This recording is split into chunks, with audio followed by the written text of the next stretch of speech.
All right, my stream just crashed on me. I don't know what the fuck happened. OBS crashed on me. So hopefully I get the people back in here.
What's good, bro? Yeah, my stream went down. I don't know what happened. But my stream went down. But yeah, bro.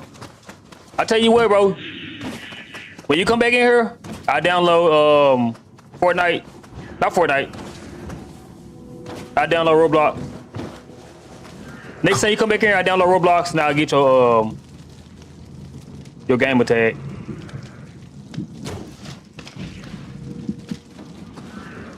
But I don't know what to play on Roblox.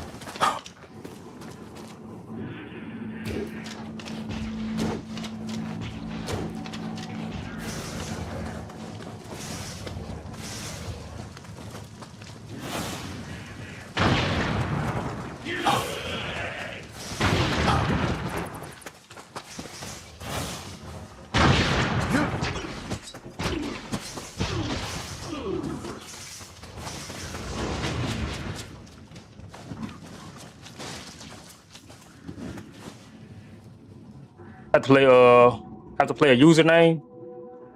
You can put in our creator username. You put in any. It's going to show you how old you are to join you.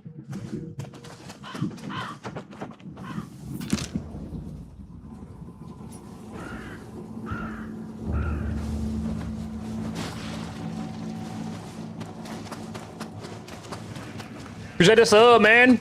Appreciate the sub.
Goodness! So there were indeed others. Maybe if we help them, they'll favor you with their blessing. Oh, fuck.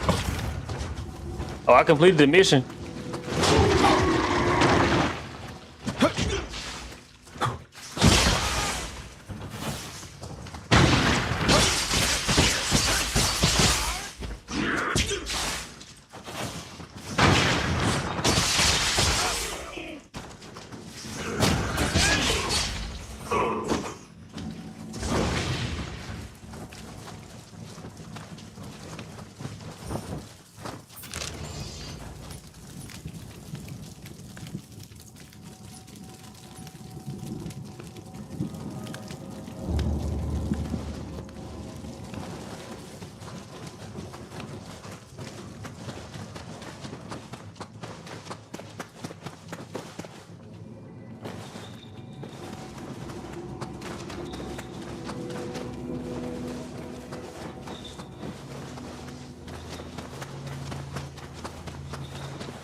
Aha! Is that a target I see? We ought to try shooting it down.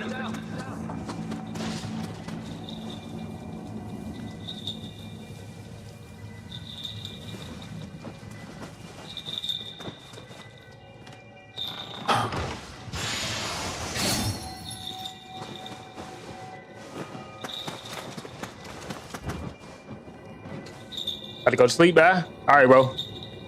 All right, little bro. You have a good night, man.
I need to level up.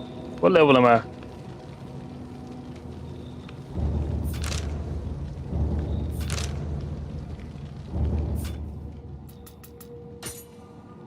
I'm 11.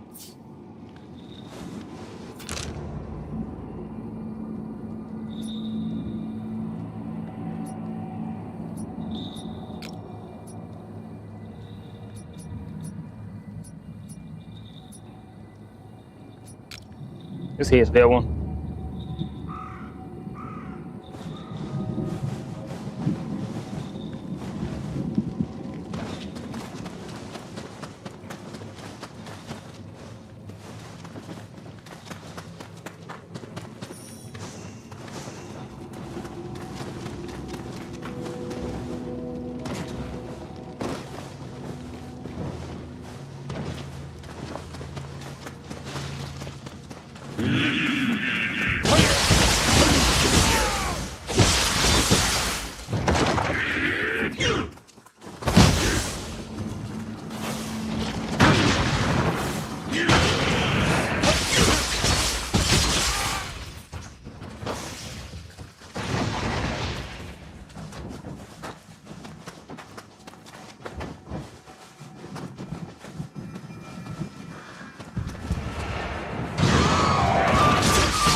See you in 2 days. All right, bro.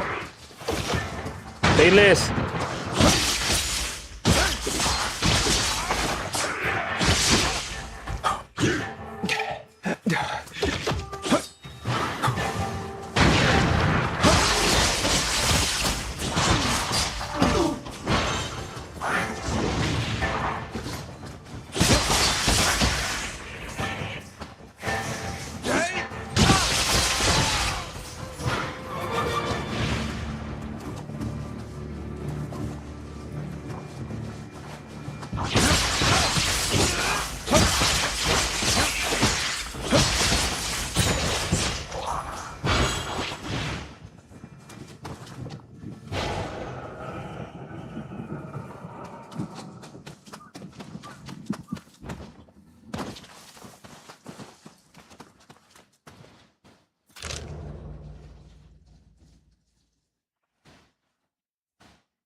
I like this game, bro. I just like the movement. This shit is crazy. I like I'm playing Ninja Gaiden. It's such a better game. It's an upgrade. It is such a better game.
This is another pathway.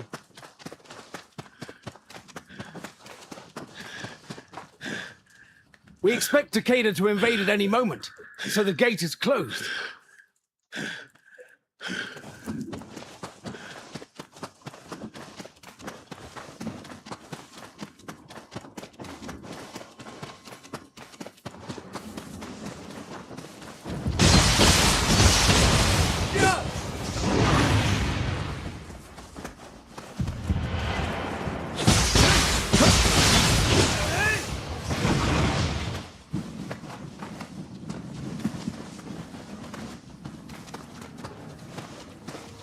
What?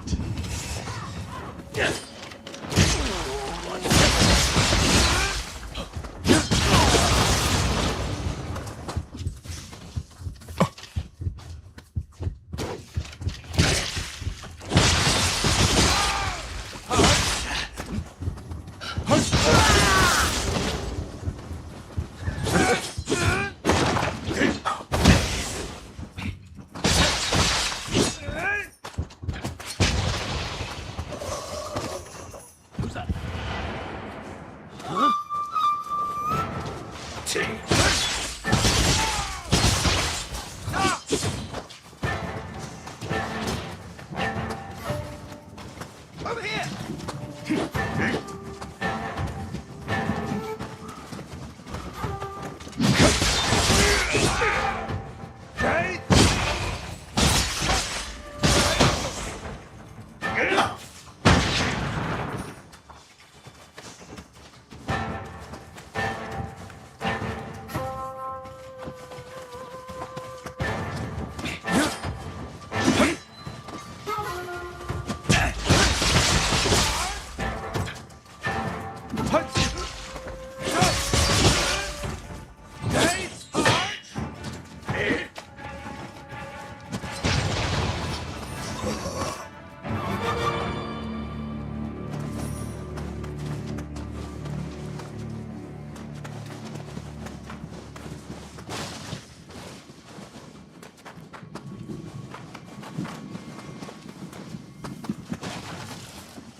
Damn, what the hell? Holy fuck.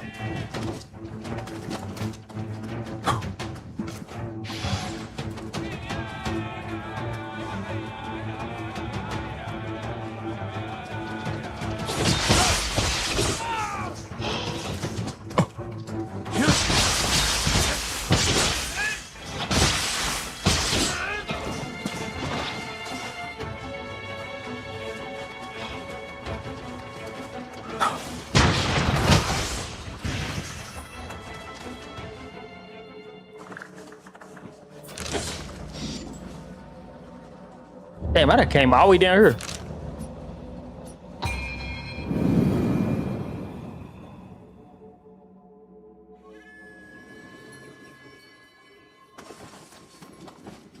I'll be right back. Be right back.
Oh.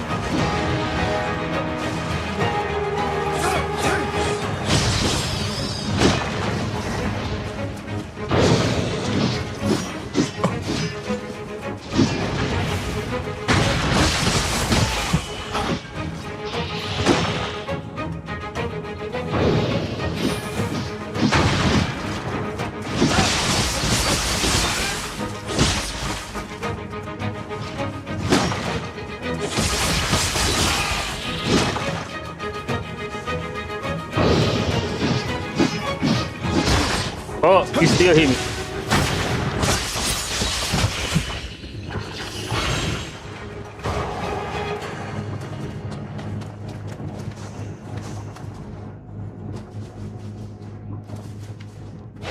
That was it?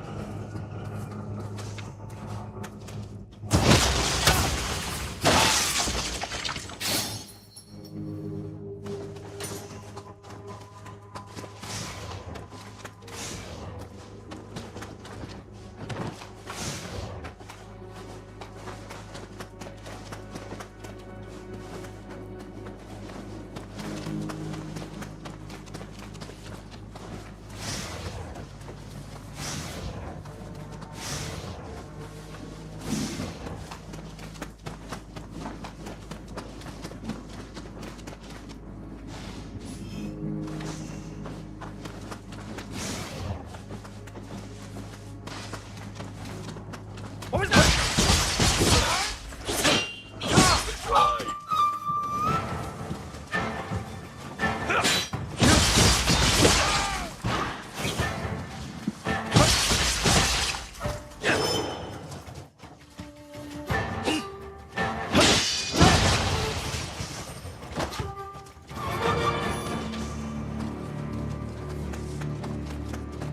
What was that? Over here!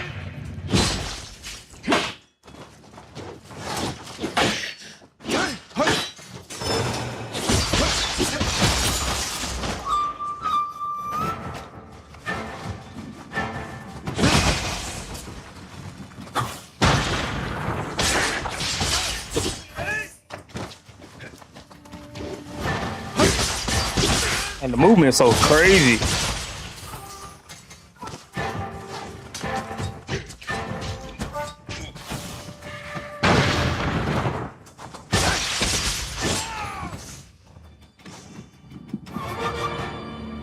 And this is where I was just at. I think I was just right here.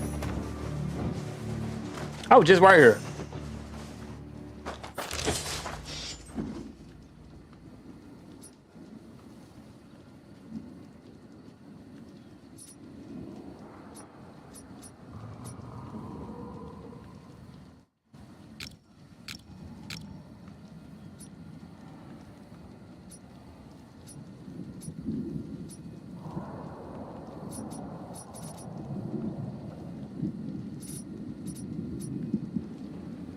The Crucible Wraith. Ooh, I gotta be recommended level 10. I'm higher than level 10 now. I probably can do this one now. Let's see. Let's see.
Oh, I can't level up yet. Hold on.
What is this at the bottom? Lighten up.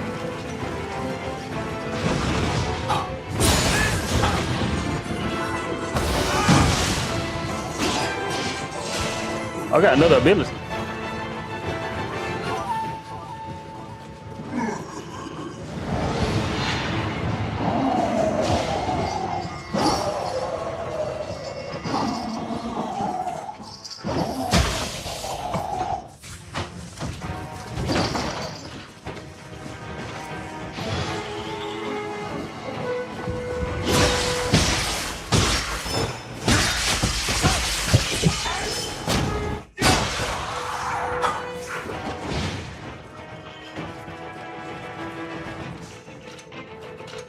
Is that the monster I gotta defeat? I gotta defeat him? Damn. Yeah, that's it, bro.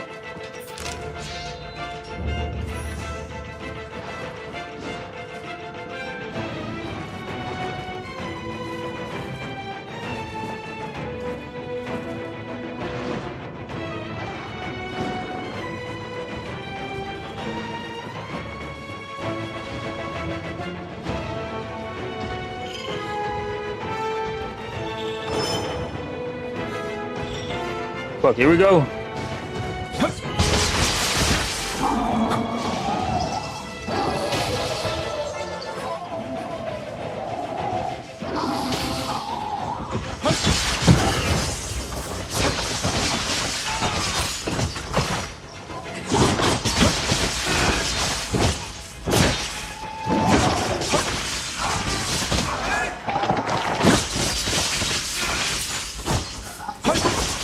Oh, he's fucking strong.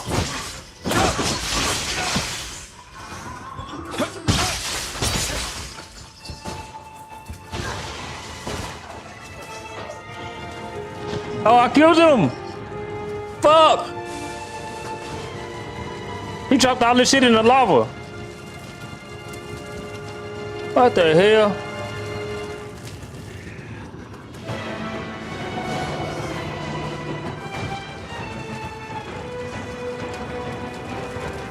Hold on, he not the one?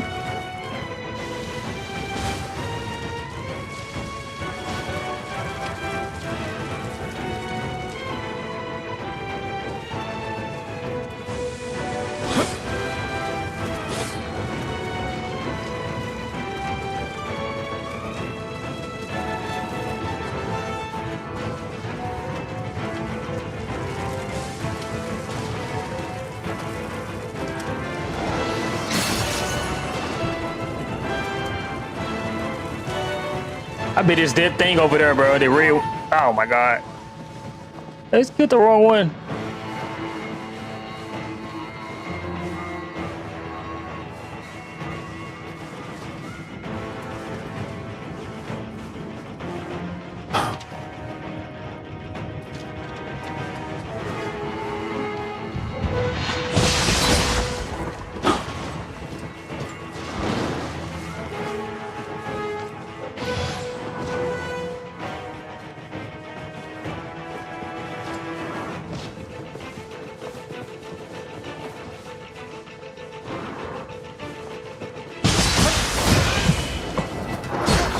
I can't see.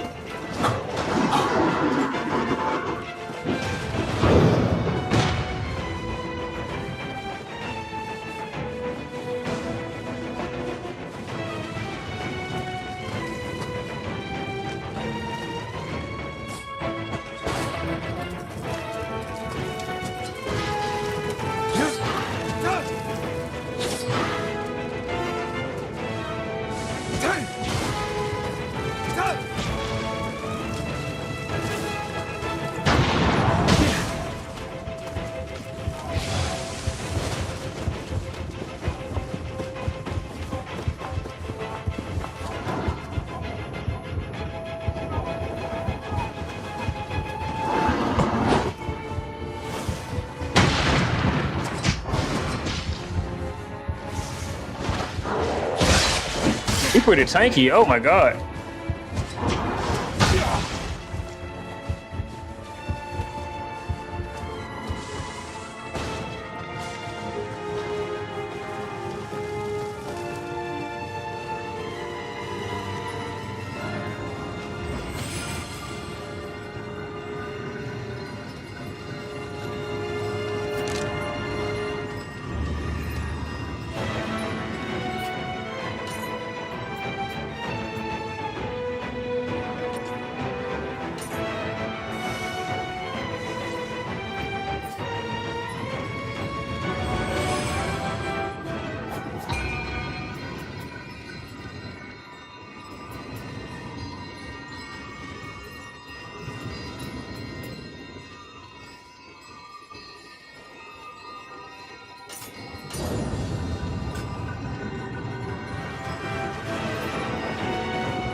Oh.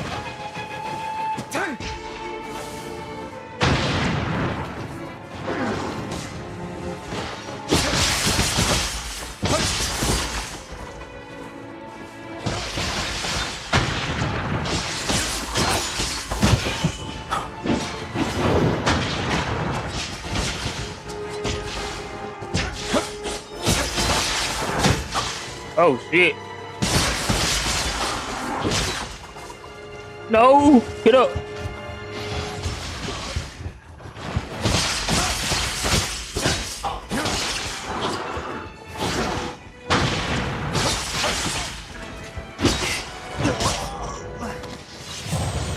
God damn, bro, why he so fucking tanky like that?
If I didn't get stuck, I can beat him, bro.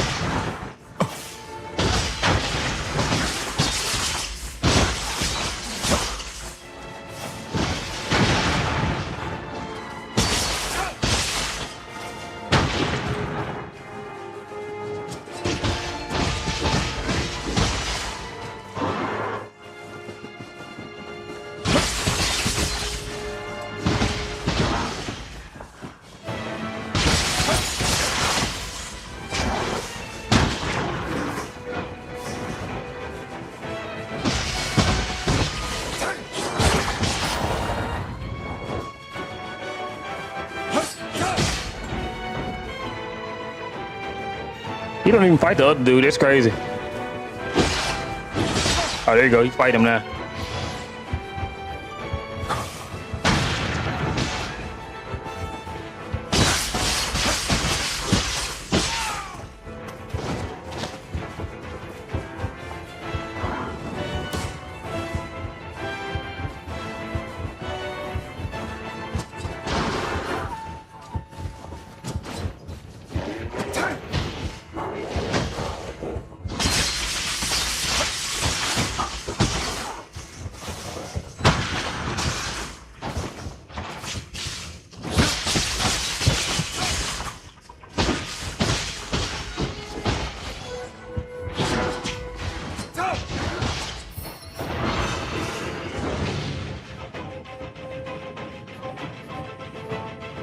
Hold on, was that it? Oh, that was it.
Oh, fuck.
Oh fuck.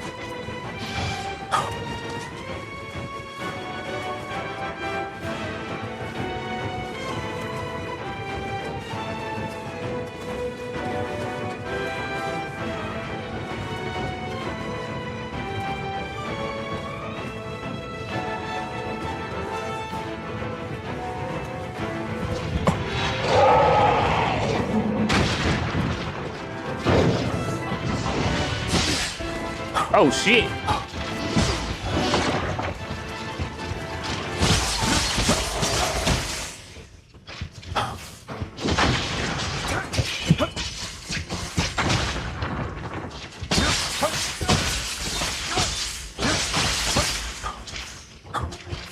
Oh fuck. Damn, bro. Oh man, that just pissed me off. That just pissed me off. Just jump right in the fucking lava.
Damn, bro, what the fuck?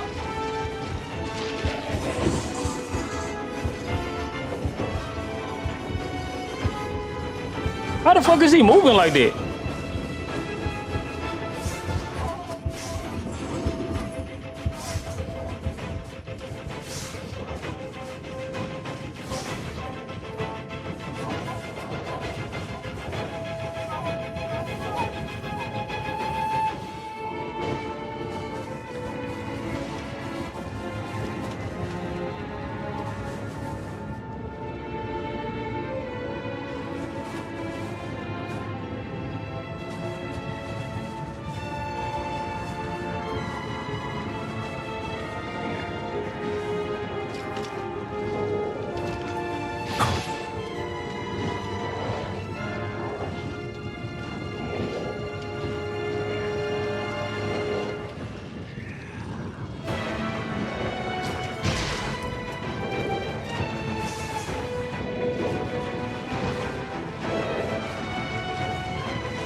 The hell?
And it's Ricky in the building. What up, bro? What's good, man? Oh, you probably don't remember me. I don't remember your name, bro. I don't remember that name. But what's good, though, bro?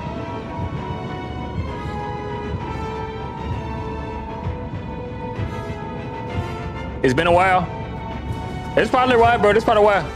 But hey, bro, you here now, so this all that matters. Yeah, all this all that matters. RDR 2 days? Oh yeah, okay. Yeah, I had a lot of people here when I was playing RDR 2. I grew a lot playing Red Dead Redemption 2. So it makes sense. It makes sense. Okay, it's a boss in here. Level 23.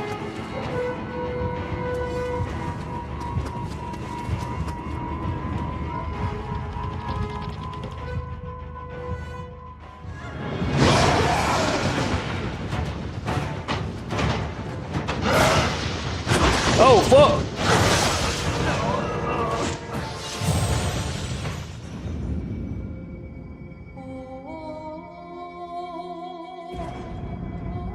God damn. That was crazy. That was crazy. I ain't even hit him one time. Recommended level 10. Hold on, what level am I? I think I'm like a level 12.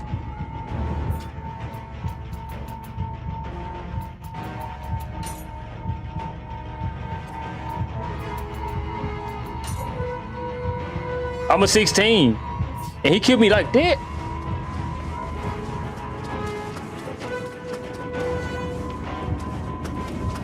Oh, look at my health.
Fuck.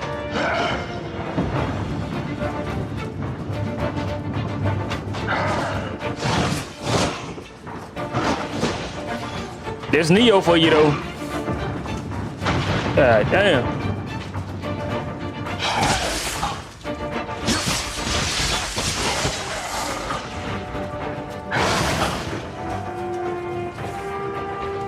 I'm barely doing any damage.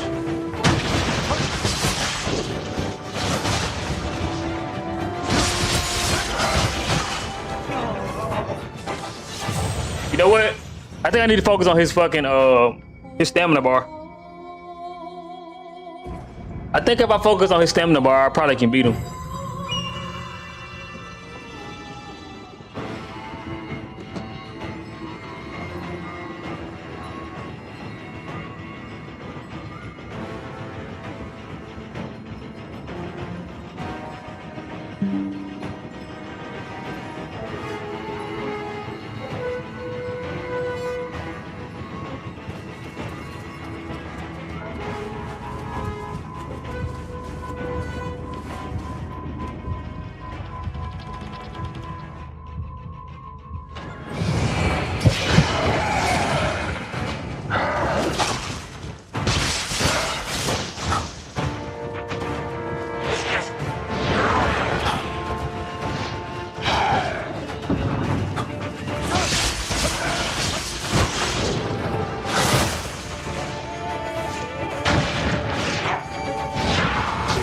Damn! That shit came far as hell.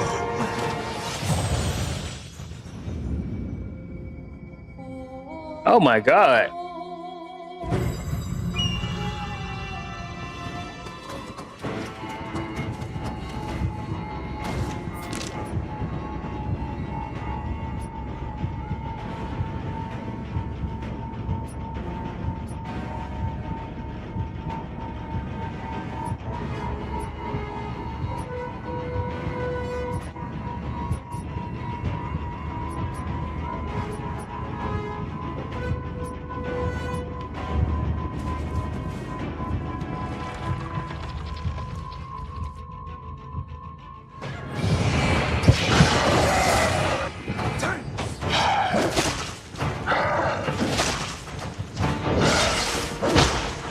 Bro, how did he hit me?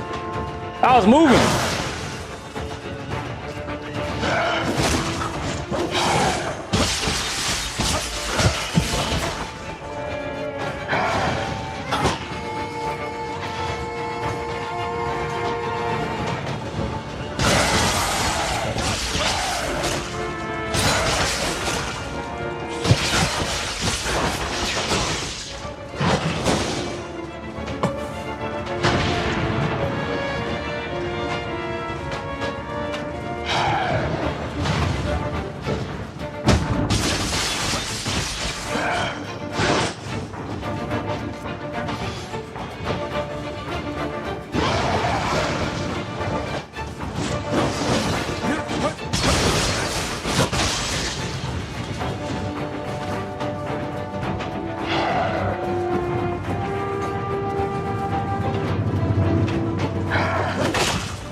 Yeah, he crazy. He is crazy.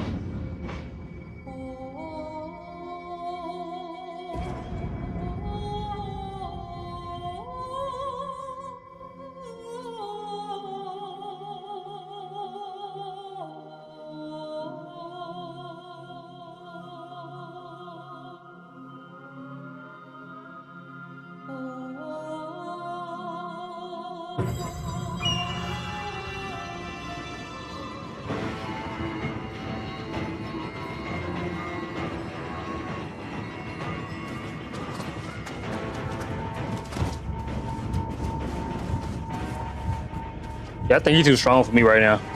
Cause he like killing me like with 2 blows. Then I'm going in with half health. So I don't know.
Increase damage dealt by melee attacks while in the crucible.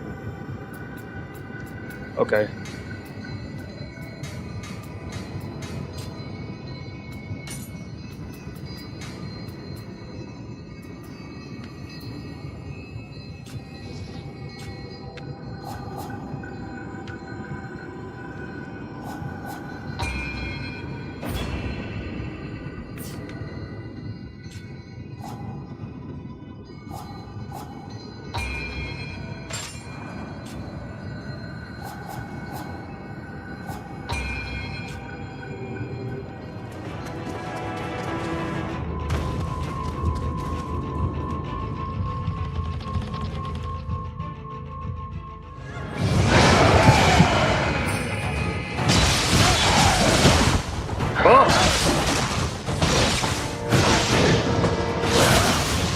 Yeah, he too strong. He way too strong, bro. Ain't no way. I'm getting caught with everything too. Barely doing any damage.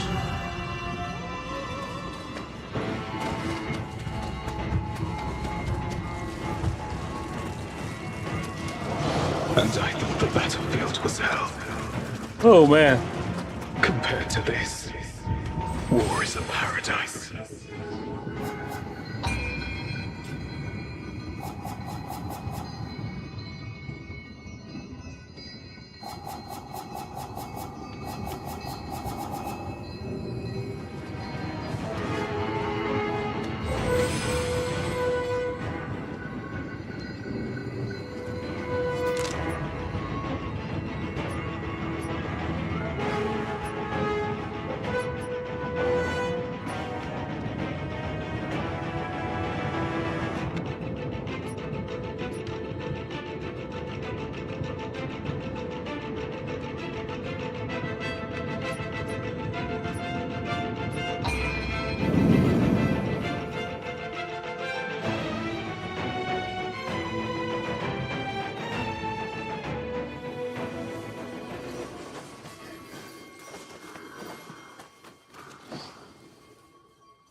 I guess I go level up.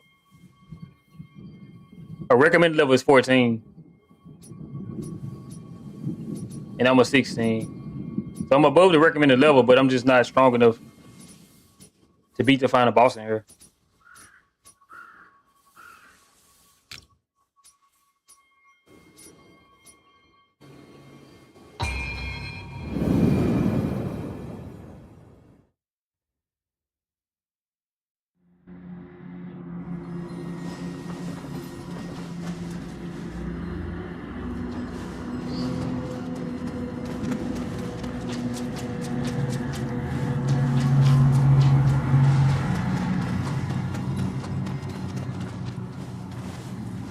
In this realm, yokai subject humans to terrible torment, turning countless souls into spirit stones. But the light within you should be able to purify the crucible.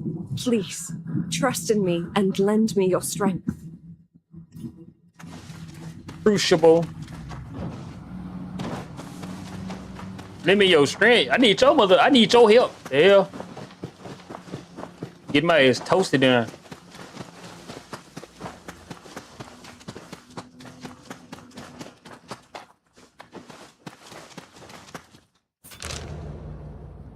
That folks getting on my ass.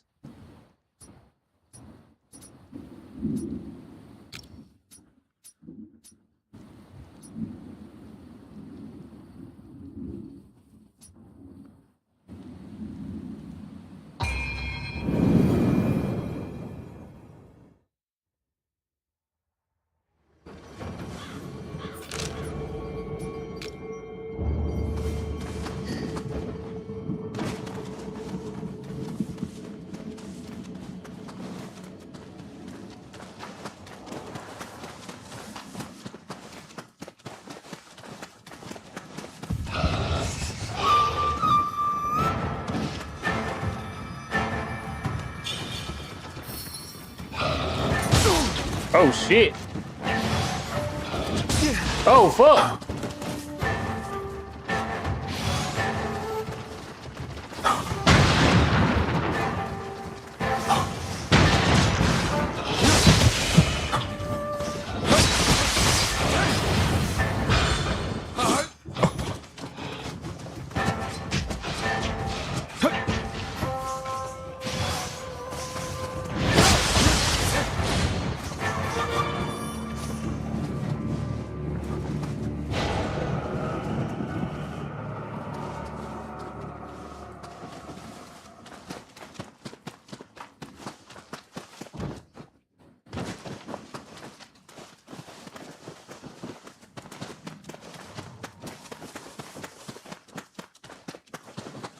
I ain't gonna lie, bro. Neo games are a real fucking grind. You gotta really be grinding, leveling up and shit. Like you can't slack. You gotta really have time for this shit. I really don't be having time to be playing all these, like doing all this leveling and all this shit. I be wanting to jump in, play the game, and enjoy it like that. But like doing all these leveling up, you gotta have time for this shit. Cause you be way out of your level. Like you'll fuck around, bro, and have to do you'll do side missions and still be not at the right level to go into the main mission. I noticed that it's a consistent thing. It was like that on Neo too. Like you will finish the main mission. Say like you were 14, you're level 14. You finish the main mission. You level 14. That mission that you just beat, it was you had to be like a level 14, something like that, or 13. Then you'll go to the next mission. The next mission be like a 15. Nah, it'd be like a 16 or 17. It'd be like 17. So then you do all the side missions, and you still not at the level for that main mission. The next main mission. That's one thing I don't like. The pacing is terrible.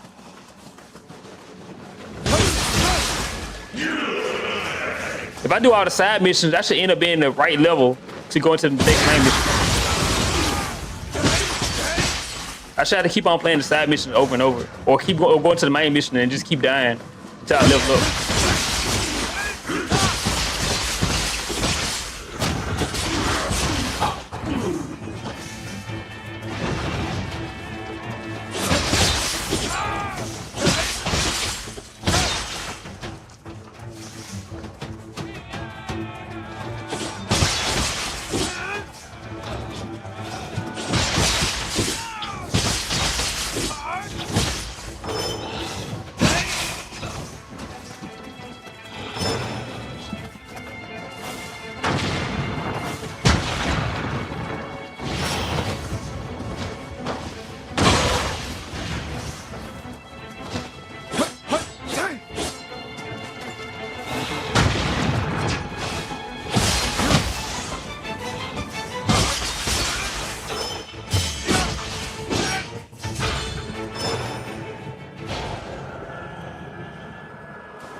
Oh, excuse me.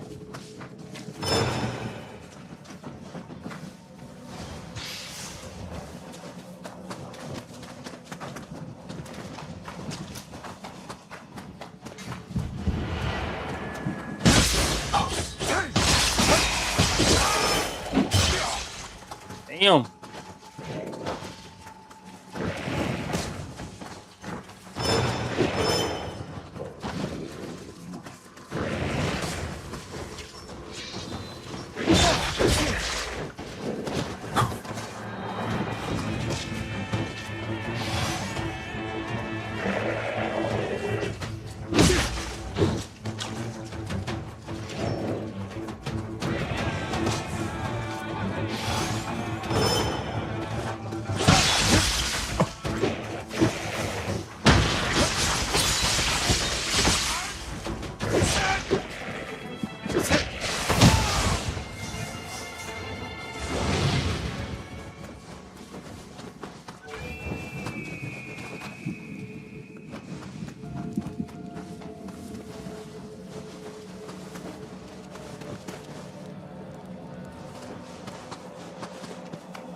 Yeah, man, they're grinding, man, they're grinding. I would have to grind on another day. Honestly. Hold on, where am I? I thought I was here.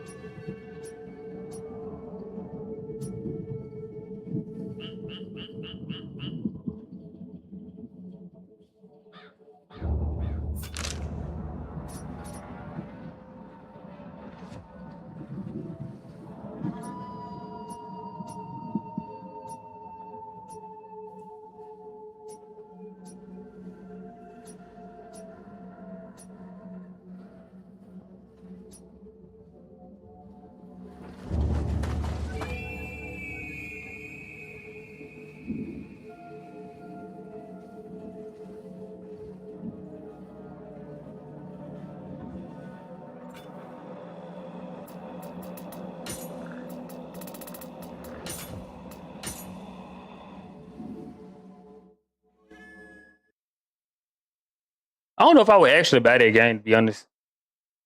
Like, it's cool, but after a while, it's overwhelming. Like, it's a lot. It's so much that you gotta do in the game, bro. And I ain't beat the second one yet. So this year I'm gonna choose my games that I play on stream wisely. Honestly, I am. I did a lot last year. Played a lot of games on stream, but I'm gonna pick and choose my games this year wisely. Cause I played like 20 some games on stream. It was like 25 games. That's a lot of games.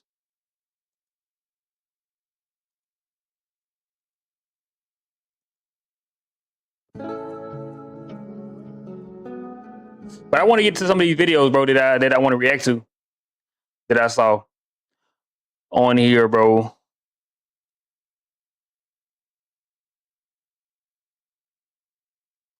I want to get to some of these videos.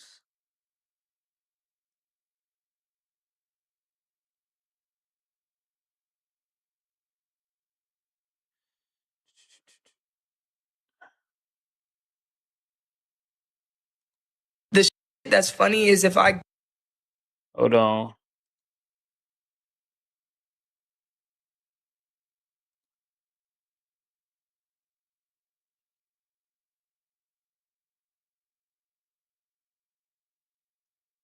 Now, how do you piss? So is this video right here, bro? Hold on. This video right here was crazy. I saw a piece of this video. It was crazy. And I was like, let me just react to it. But yeah, I saw a piece of this video. This video is crazy, bro. So basically, I saw a clip of what's his name? The bodybuilder? Wheels? Larry Wheels? I saw a picture, not a picture, but I saw a clip of Larry Wheels and this guy, this streamer Dean the Great. They had an altercation. And then I heard of another incident of the guy Dean the Great. It was in, I didn't see that video, but he was in another incident. But I saw a video of Larry Wheels like slapping him or some shit like that, bro. It was crazy. So yeah, I want to check this one out, bro. This is a wild event here they got going on. Now, how do you piss off 2 people in 48 hours, go viral, and both of your cheeks are bruised up? Oh, not those cheeks. I'm talking about the one on your face. Content creator Dean the Great is one of the few influencers that the boxing community actually respects. He blew up online, stepped into the ring, and actually proved that he can fight fights with his skill. But just like these other content creators, his mouth is what's getting him in trouble. And it seems like that content over everything lifestyle isn't one that everybody agrees with. Hey, if you're new to this channel, please make sure you hit that subscribe button. It goes a long way for the community. Now, back into the video. There's a similarity between content creators and athletes. You have to be really, really cocky, confident, and have a pretty large ego to pull off being both at a highly successful level. And I also think that there's been some overlap over the past couple years. Both sets of individuals, creator and athlete, feel like they can cross over into each other's worlds. This slight overlap has caused some of the content creators to say stuff that is just totally dumb and out of pocket and disrespectful to certain content creators. With the Tom Brady, you were obviously gesture maxing, right? Like you were just talking shit. You don't actually think that. Think what? That you're a better athlete than Saquon Barkley or like any of those guys. If you put me and Tom Brady up athletically against one another in like a majority of sports, I bet I'd be more athletic. But now the problem is he more athletic than Tom Brady? He's more acrobatic than Tom Brady. I wouldn't say he's more athletic, but him feeling like he's more athletic than Tom Brady is not. That's like not a flex, or it's not a It's not him like talking bad about Tom Brady, because Tom Brady is not that athletic, but he's an athlete. He is an athlete, but his passing ability is what he's known for. So I wouldn't say that that's just like disrespect. Honestly, I wouldn't say it. But I mean, this guy, I can't say he's not an athlete. He wrestles, and to wrestle, you have to be agile. But I still wouldn't call a wrestler an athlete. I wouldn't call him. I call him more of an actor. Is because these guys are in such close proximity to one another, they now have to face the realities of having these uncomfortable conversations, you know, this rage bait, in real time. Logan Paul sat down with Tom Brady and quickly got checked about him thinking that he was more athletic than Tom Brady. I'm told that I'm being flown out to Saudi Arabia to compete in a Fanatics flag football game. Now, do I think he's more athletic than Tom Brady? I don't think he's more athletic than Tom Brady. But is there a possibility that he's more athletic than Tom Brady?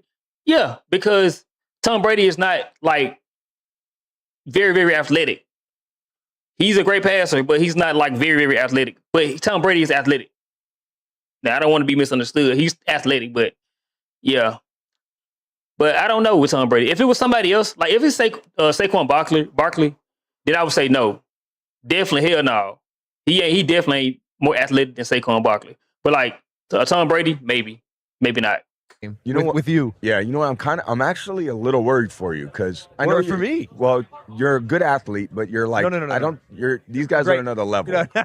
I am the highest level. I am the level. No, you're not the level. I am the level. You're a good athlete, but honestly, great- when I'm great when I'm athlete. thinking of Saquon Barkley and I'm thinking of like Bro, can Saquon Odell Barkley Beckham and do Justin a Jefferson, flip off the top rope? Have you a not 180 seen him moonsault jump off the top over rope someone's onto head on LA the- it's Knight? cute. It's a great, I love WWE. It's very cute. But honestly, this is like real football. This is real competition. I was an all-state linebacker. I rushed for 1,200 yards, 19 touchdowns my senior year. Well, let's see what you can still bring it. I mean, look, we all had a great pass. I won 7 Super Bowl. Who don't gives a shit? You know what matters? Now, for the most part, that was a satirical shit. back and forth between Tom Brady and Logan Paul. Nothing in which we should really bat our eyes with. You know, send it to the group chat, have a good laugh. Do I think that Logan Paul actually thinks that he's a better athlete than Tom Brady? Maybe with some sort of technical definition. But I don't think Logan Paul thinks he's a better athlete. He just knows how to get the clicks, bro. And that's what he was doing.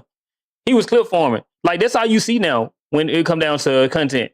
People trying to say the most ridiculous stuff. Like, he know he was going to be on headlines, like arguing with Tom Brady about being a better athlete than Tom Brady. So, like, that's why he did that. I don't think he thinks he's a better athlete. He just know how to get the clicks. he knows that there is a certain caliber that you need to be to make it towards the NFL. For some reason, that doesn't register for all content creators as it pertains to the athletic endeavors. Dean the Great, a content creator for what it's worth, started to get into the world of professional fight sports. You know, mixed martial arts, boxing, etc., etc. And in order for him to train and prepare and become the best, he went to the top. He decided to take on 280-pound bodybuilding monster Larry Wheels. Now, for what it's worth, Dean the Great is no sham. I think for the average person, he is in shape. Standing at a whopping 129 pounds, he wanted to see how he fared against Larry Wheels, and this was more carnival than fair. Oh, yeah.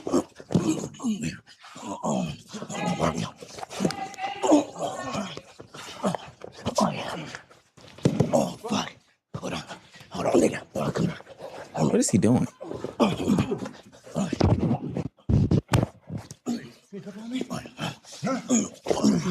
Oh, come here.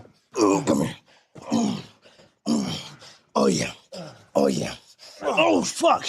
Oh, fuck. Oh, fuck. Oh, no. Oh, shit. Hey, man. Hey. Oh, shit. Hey, nigga. Hey. Hey, he's actually not bad, though, at wrestling, though. It looks like jiu-jitsu or some form of mixed martial arts that he's doing, and he's not bad. It's just the fact that he's way, way smaller than the other guy. The other guy way stronger than him. Well, Larry Wheels is way stronger than him. But look at the height and size difference. Well, not the height, but the size difference. They two different sizes. It's two different weight classes. But he's actually pretty good though. Now, I didn't grow up without a dad for what it's worth, but I've heard the stories. This looked like that young boy who challenged his father in a, seemingly playful way, and the father had to remind him, hey, I'm still the alpha, I'm still the omega. For the most part, this is lighthearted. It's content. It's silly. But we know streamers have an issue with turning off that silly. So when Larry, Rampage, and Dean go out on the town, of course, Dean can't turn that silly off. He goes on to have conversations in a disrespectful manner about Larry's wife. Now, if you don't want to see a man get slapped fire out of for disrespecting another man's wife, then so be it. I advise you to look away now. But if you do want to see, open those eyes. Can I get a hug? No, don't do. Oh, whoa. Yeah, he had a line. Streaming and shit. No, hey, bro, don't disrespect. Don't disrespect the king like that. You know why? She a queen, though. Listen. Whoa. I know we streaming. Got a show. Yeah. I know we streaming, nigga. She a queen, though. Hey, honey your liquor, nigga. I know we streaming, but honey your shit. His wife up for grabs. Hey, he's been mad disrespectful. Hey, bro, he deserves anything he get after this shit, bro. Are you serious? Hell fucking no. He disrespectful, bro. He disrespectful. He totally out of line. He's totally out of line, bro. He don't know how to stop playing. He's a fucking kid. Did you get that? This. We doing with your hands. Listen. You guys want to get it? Ooh. Now, for what it's worth, after giving multiple warnings that, he's being disrespectful, after multiple times of him having to remove Dean's hand. Hold on, I gotta see the real video, bro. I gotta see the real video.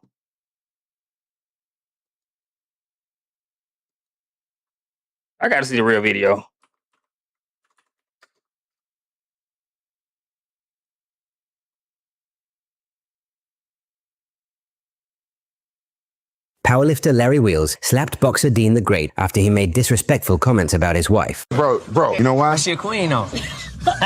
Listen. Whoa. I know we streaming. Got a show. Hey, honey your liquor. His wife up for grabs. Hey, he's been mad disrespectful. She's smiling. She's laughing. Did you get that? This. We doing with your hands. Listen. You guys want to get it? Damn! Yeah. I was waiting for that fucking moment. That was a real ass slap, nigga. Get your ass in the van, nigga. That was a hard ass slap, nigga. Come on. Let's go. You did good, nigga. Hey, fuck that shit. Come on. Powerlifter. Damn, he smacked the fuck out of him. Hey, he deserved it though. He deserved it.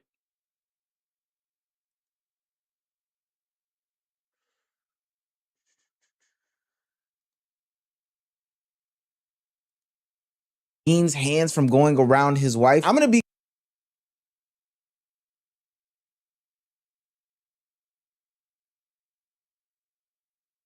warnings that, he's being disrespectful. After multiple times of him having to remove Dean's hands from going around his wife, I'm gonna be quite honest with you. Not an advocate for violence, but what Larry does seems to be totally justifiable. Rampage Jackson tries to stop this. And be clear when I say this. Hold on. Let me zoom in. Brother, if Rampage Jackson is the voice of reason in any conversation, then you're messing up. Yeah, fat. Oh!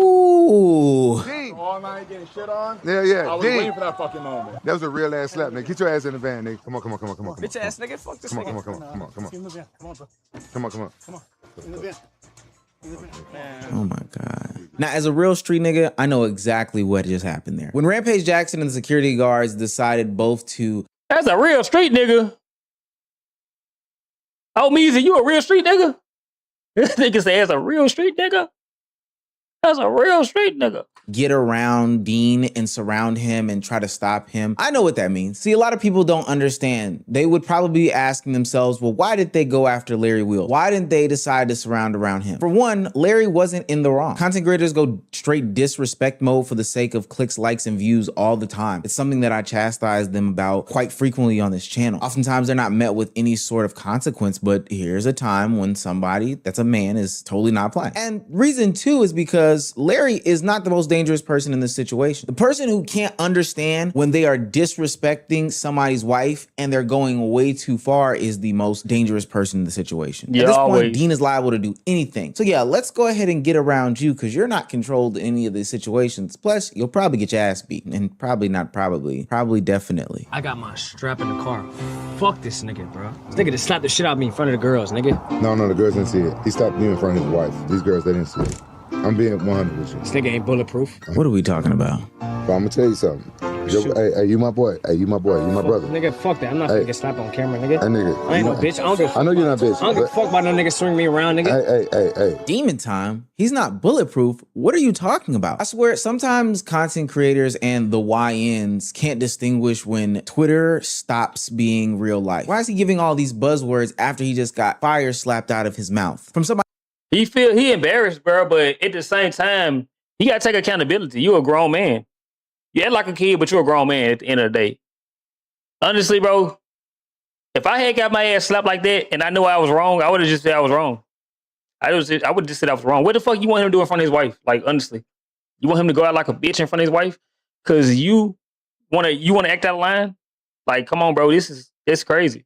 Who's objectively bigger than him. And you see what I'm saying about them needing to surround themselves around Dean as opposed to Larry? Larry was in total control. Dean is the dumbass in this situation. And instead of taking accountability for his actions, Dean insists that he pursue. Why? To impress everybody else. Not just the girls that are in real life, but also the ones that are looking at him via the internet, knowing that this clip is gonna go viral, of course. I do wanna applaud and say thank goodness Rampage Jackson was here in this situation. A couple months ago when his son went through the same situation of being embarrassed on the internet, people gave criticism to Rampage Jackson about how he handled his son. But what I will say is throughout this encounter, there's a level of maturity that Rampage is bringing to the situation that I think is actually quite impressive and makes me walk back a couple of my takes about him in the past. You on demon time right now, right? Demon time take our people to prison and we lose our motherfucking freedom. Oh, some motherfucking bullshit. You was wrong, nigga. He not used to streaming like me and you. With me, on camera stream, you can do whatever the fuck you want. I don't give a fuck. If it's funny,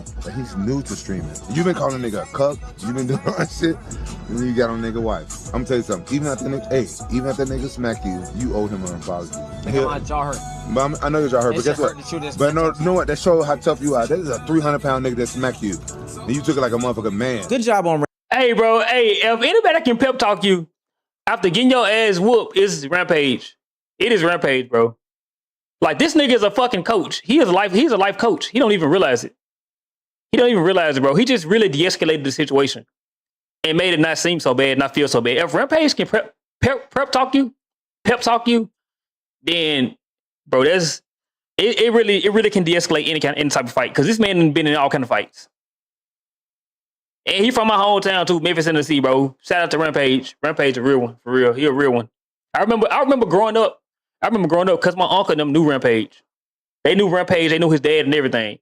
And his dad gave my uncle a bench, the bench that Rampage used to work out on. Used to bench press and stuff on when he was a teenager. Gave me that bench, bro. I had that bench when I was a kid. Well, not a kid, but like I was a teenager. I was like 17, 18. I used to start working out on that bench, bro. Yeah, fun facts. Rampage Jackson, but I couldn't help but notice that Dean was looking at his phone, rolling his eyes, never giving him any direct eye contact, and then ultimately brushing this situation off. What that tells me, as a street nigga myself, he did not hear anything that he's had to say, which would make sense as to the next day when Rampage lines up the apology. Dean has now realized that he cannot outclass him in some sort of fight, so he goes the more petty route, one that can give a boost to his ego. Instead of just apologizing, he tries to go for the legal blow. Let's make that motherfucker strong. I'm finna serve this nigga, bro. If serve this nigga with these hands, or it's gonna be with a lawsuit. I'm finna sue this nigga, bro. You gonna sue him? I'm finna sue this nigga. No. You know what? I'm finna sue this nigga. Fuck you, nigga. Listen, you know I gotta bring company. You know why? Cause I'm a high head. This shit ain't gonna lead you nowhere but to like prison or to the morgue, nigga. Trust me. You gotta trust me on that, man. I'm older than you, nigga. I come from the streets, nigga. I changed my life, and comedy changed my life, nigga. I used to be mad at the fucking world all the time. That's why my face looks so mean like that, man. Nigga, my face swole, nigga. My shit hurt. Nigga, you shouldn't have been calling that nigga a cup and fucking hitting on his wife, nigga, right in front of him. Look how big this motherfucker is. Bro. The nigga twice my size. Nigga, I would have slammed your little ass. He took it easy on you. Nigga, you thank that nigga for only smacking you. Thank him. Cause I would have fucked you up. I ain't thanking no nigga for slapping me, nigga. I know. Hey, Rampage, I would have fucked you up. He keeping it real, though. Most people would have fucked him up. Most people would have just hit him, bro. Instead of like smacking him the way he did, open hand, most people would have closed their fist, bro, and just hauled off and knocked his fucking jaw loose. Honestly. That sound preposterous, don't it? But I would have fucked your young ass. I say we shake hands We join a motherfucking team and we just put this shit in the past. If we can run this shit to the moon, but the hitting on my wife, stay in the past. I would never hit on your wife. I want to do something that I've never done on this channel before. The interactive type situation. No, I'm not going to lead you to another video. But before we continue on, I want to give you some options. Do you think that Dean, A, learned his lesson, changed his life around, and dedicated his life to making good content? You know, quality content. Some Mr. Beast philanthropy type stuff. Or B, do you think that he doubled down because he clearly wasn't listening to anything that anybody had to say in that situation and Hold on.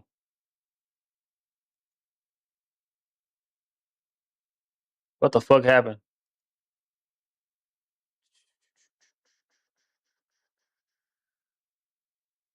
Hold on, chat.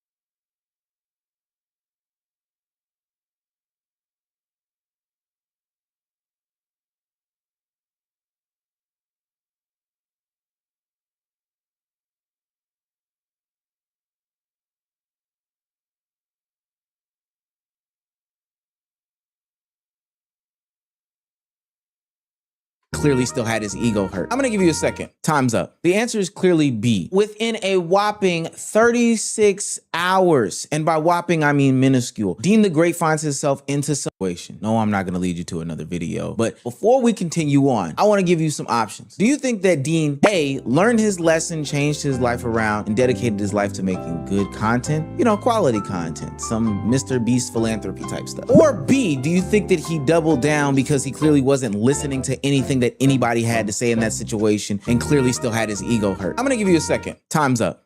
I mean, it's obvious, bro. He don't know how to make other kind of content. Good, ain't no such thing as good content with certain people. Like, some people just want to get those clicks, bro, so they do anything to get those clicks. They do crazy shit. But honestly, I kind of blame it on the people that came before. They really fucked content creation up, like Pretty Boy Fredo. Like, people like that, bro. They made that crazy content to where it was like very outlandish, on the edge, you know what I'm saying? And now that's what people want to make. And that's what people attention span is for. I ain't gonna lie. A lot of people don't want to see good content. So, I mean, good content is subjective, but people don't want to see lighthearted content. They want to see content that's like on the edge. Answer is clearly B. Within a whopping 36 hours, and by whopping, I mean minuscule, Dean the Great finds himself into some more trouble. The male ego is one of the more impressive things. It's something that you have to fight with for the rest of your life. But I'm telling you right now, to any young man listening to this, the faster that you grapple with reality and ultimately lose to it, and then just, you know, sit where you need to sit, the better off you'll be. Otherwise, you will find anything and everything offensive or a challenge to your masculinity instead of, you know, growing and figure out ways that you can be a better man day to day. Dean gets invited to another MMA event, which, don't pick fights at the MMA event, I don't know, where he gets introduced to a bunch of former MMA fighters. This one in particular's name is Tiki. 4-letter name, don't want him. A couple things I know from experience: if they got 4 letters in their name, don't mess with them. Also, if they go by a nickname, don't mess with them. In the introduction, Dean doesn't feel like the big bad man on campus. He's 139, he's 5'3", everybody's disrespecting him. And instead of just sitting in humility, he decides to let his masculinity take over. He starts getting rude and disrespectful. His tone gets checked by some of the OGs in the room, and what does he do from here? Escalates. That's not masculinity, bro. That is ignorance. That's ignorance, bro. Masculinity has much more depth than that, bro. And I feel like a lot of people don't really tap into their masculinity. I feel like a lot of people think masculinity is just being tough. Just tough all the fucking time. You know, and that's not what it is. From here, I'll let you watch the rest. Nice to meet you, bro. You do know who I am. I don't know why you lying. So don't act like you don't know me. I don't know you. You definitely know me. Nice to meet you, though. Yeah, I don't be lying because girls around and shit. You definitely know me, bro. Bro. Not even on some disrespectful shit, but I don't like your attitude, and I don't like your fucking tone. I don't like you at all, though. Okay. Yeah, straight up. Yeah. Straight up. What? I said straight up. Are you the guy that got slapped on video? I did, but I'll slap the shit out you, though. Oh, you will? Yeah. Okay. I'm going to show you the inside of the house. I'll make you another clip. Don't do that. Seriously? Don't do that. Let me tell y'all something right now. My jaw hurts for this brother. Something is clearly wrong with Dean. I gotta watch it. I gotta see the video too.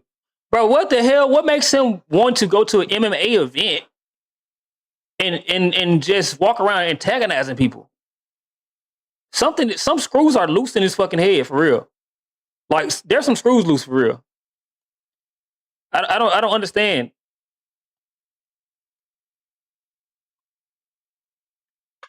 His name Dean the Great.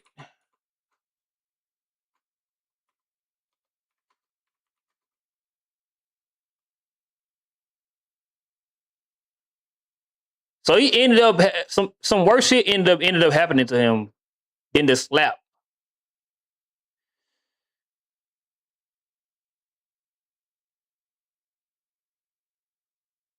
That's crazy.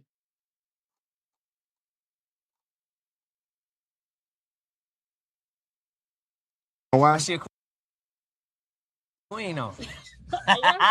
Listen. Whoa. I know we streaming. You gotta chill. We got chill. I know we streaming, nigga. She a You drunk. queen on. Hey, handle your liquor, nigga. I know we streaming, but handle your shit.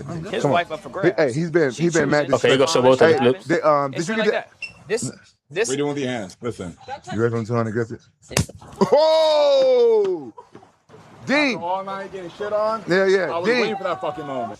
Nice to meet you, bro. You do know who I am. I don't know why you lying. So don't act like you don't know me. I don't know you. You definitely know me. Nice to meet you, though. Yeah, I don't be lying because girls around and shit. You definitely know me, bro. Bro. Not even on some disrespectful shit, but I don't like your attitude, and I don't like your fucking tone. I don't like you at all, though. Okay. Yeah, straight up. Yeah. Hey, he tried to be nice about it too, bro. He just said, "I don't like your attitude. And I don't like your tone," which was respectable because the way the other guys talking to him is crazy, and he's still not meeting him with the same intensity. He's trying to de-escalate. Straight up. What? I said straight up. Are you the guy that got slapped on video? I did, but I'll slap the shit out you, though. Oh, you will? Yeah. I'm going to show you the inside of the house. I'll make you another clip. Don't do that. Seriously? Don't do that. Damn! Oh! Oh! Okay. Come on. Oh! He put him to sleep. No. Come on. Why she a queen on? Damn.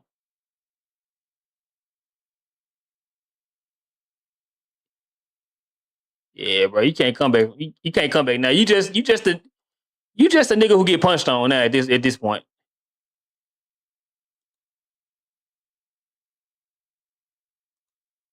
With Dean, he keeps bringing up. Yeah, at this point, you just a nigga that get punched on. They got slapped on video? I did, but I'll slap the shit out you, though. Oh, you will? Yeah. I'm going to show you the inside of the house. I'll make you another clip. Don't do that. Seriously? Don't do that.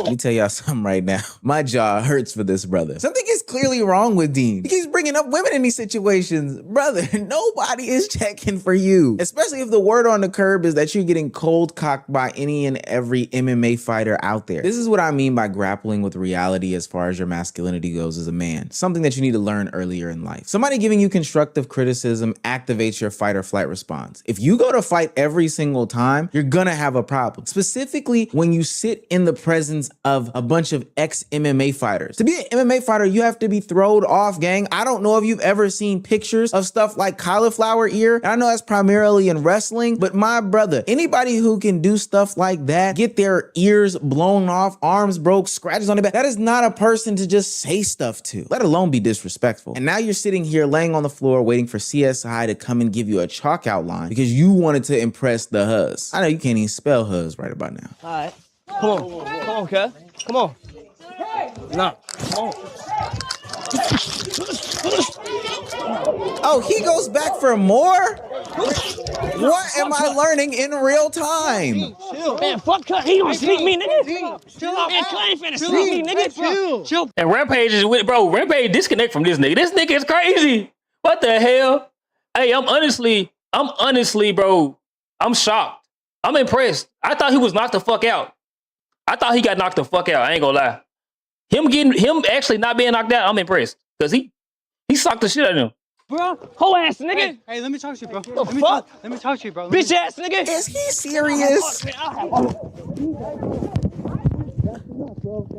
We're not your enemies, bro. The fuck cut socked me for, bro. I watch these in real time with y'all. This brother is insane. Now, I made the that's comment crazy. that all the MMA fighters in the room were thrown off, but clearly they're more sane than Dean. In fact, I'd probably argue that Dean is really thrown off. No way that you feel the Arda Bulat in the building. I ain't see what you said. You deleted it. Sorry. need to disrespect two big ass dudes in real time, get smacked, and then feel the need to go back. Second time, he didn't even go back with his strap that he said he had. He went back with his fist. He looked like he was punching a brick wall. I don't even think Tiki turned around. I also know that Dean is thrown off because instead of taking any sort of accountability in these situations and, you know, maybe learning a lesson after both of his cheeks are now swollen, he looks like he has the mumps or something like that. He decides to come to the internet, who saw all this in real time, and try to get some sort of sympathy. I ain't gonna lie. I ain't been sleeping. I ain't been eating. Ever since this nigga slapped me, bruh. My jaw hurt. Nigga, I've been on the phone with lawyers, attorneys. I'm finna sue this big gorilla ass nigga.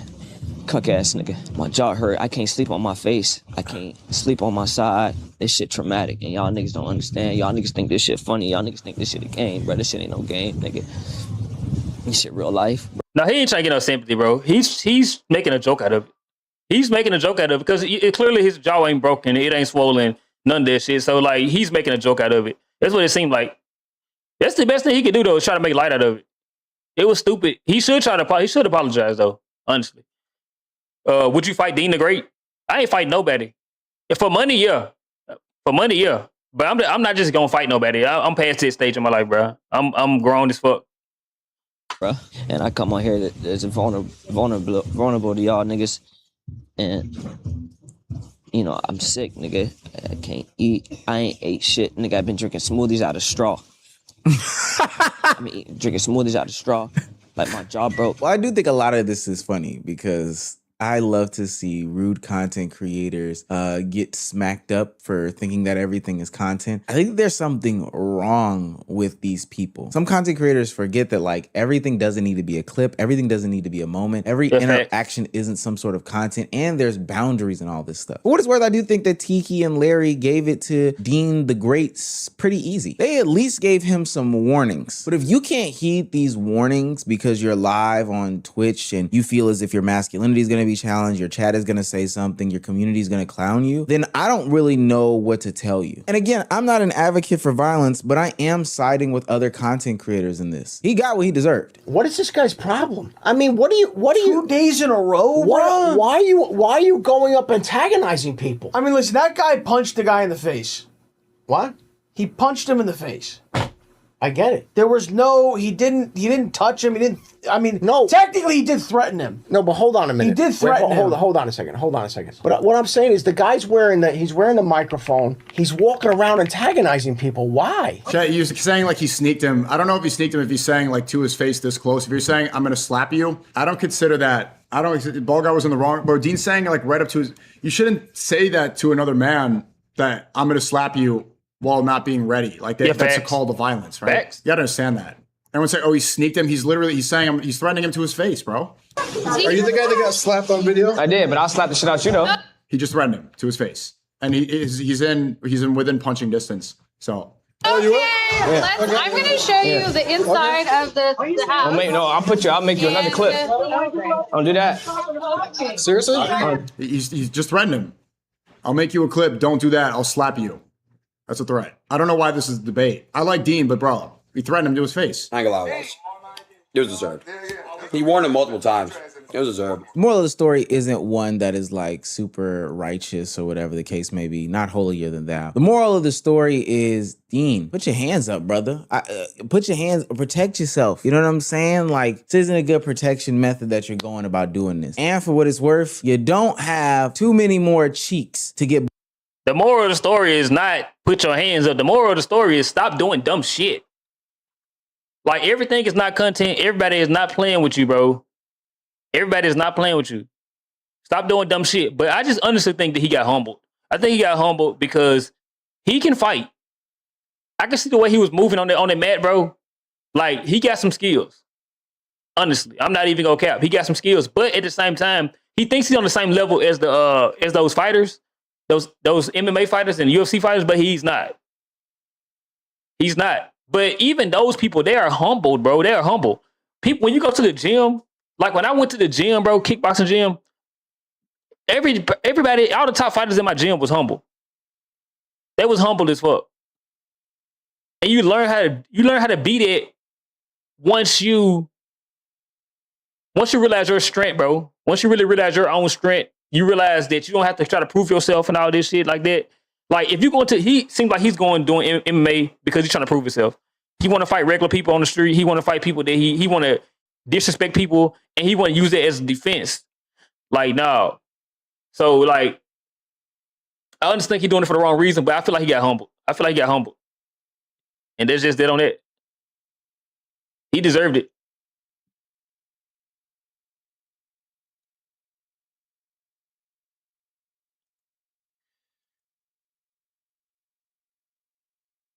He definitely deserved that one.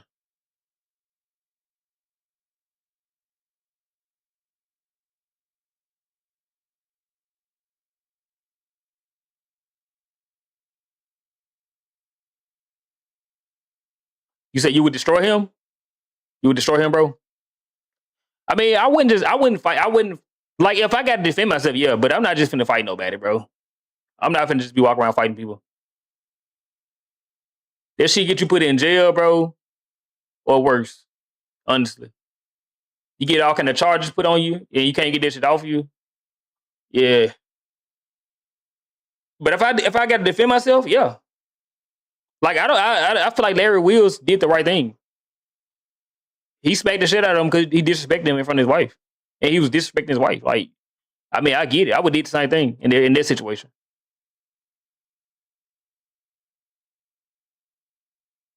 I would do the same thing.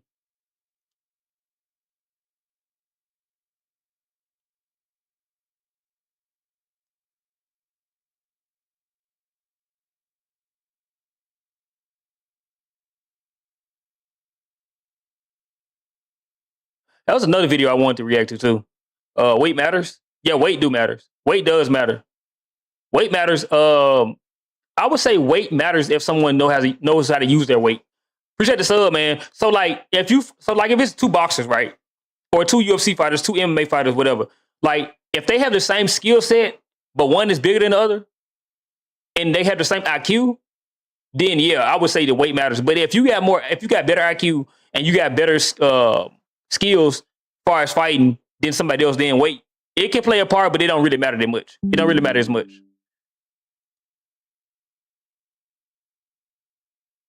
Like, I never took a fight, but honestly, I've seen it in the gym. I've seen people come into the gym, like, they be 200 pounds plus, you know what I'm saying? Or 200 pounds, 250 pounds, 50 pounds, tall, but they still get their ass kicked by women because they don't know how to fight. I've seen that shit.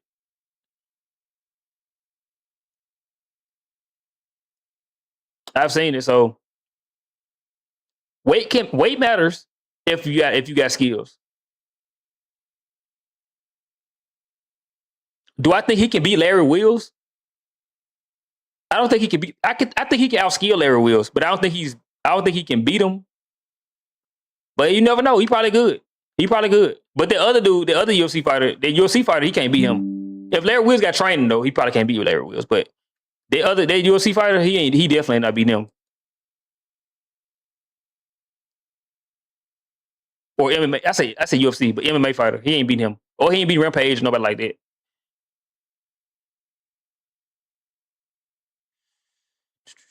There was another video I wanted to react to too. I think I probably got it in my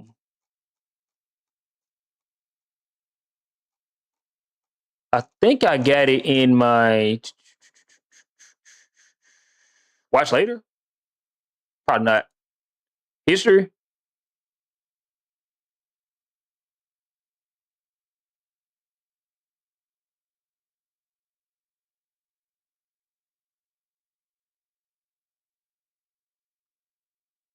Oh, it's this one right here. It was Rakai. Drop him off, came back. It was Rakai. So apparently Rakai is antagonizing somebody else. So this video reads Rakai erupts on Castanet's biggest op. And I think the biggest op is Bruce. I think it's Bruce. But bro, what the fuck does Rakai be doing, bro? Rakai just be wilding, bro. Really. If he can make it in content, anybody can make it in content. That nigga keep me going. I ain't gonna lie. He keep me going. I've been boxing for 10 years. Okay. Okay. How old are you? How old are you? If you're like 16, 17, you're right around that. Right around the age. Diamato's boxing gym. Do you only train in boxing, or do you do other stuff, other combat sports?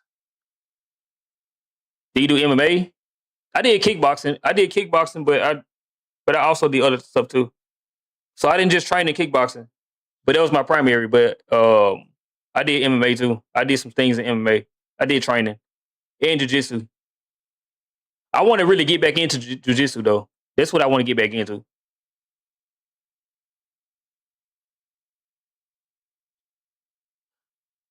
All right, man, let's get into the video. What's poppin', y'all? It looks like Bruce dropped him off, came back, and there's a full circle moment with him getting into it with Rakai of all people. Now, the circle starts off with AMP, one of AMP's founders. Hold on, bro. Why the video so damn fuzzy? What the hell? This video is in 1080p? Oh, bro, we got to get to at least 1440p now, bro. It's 2026. Phantom, and he talks about spies within streaming, which I think is an interesting concept. I didn't know if he was serious or not, but I'm gonna play you guys that clip right now. But there's at least one streamer that's a spy. Confirmed. There has to be.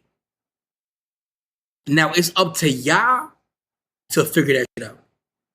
But there gotta be at least one streamer that's a spy. Like, confirmed. No, it ain't me. It ain't me. A streamer spying? I'm telling you, bro.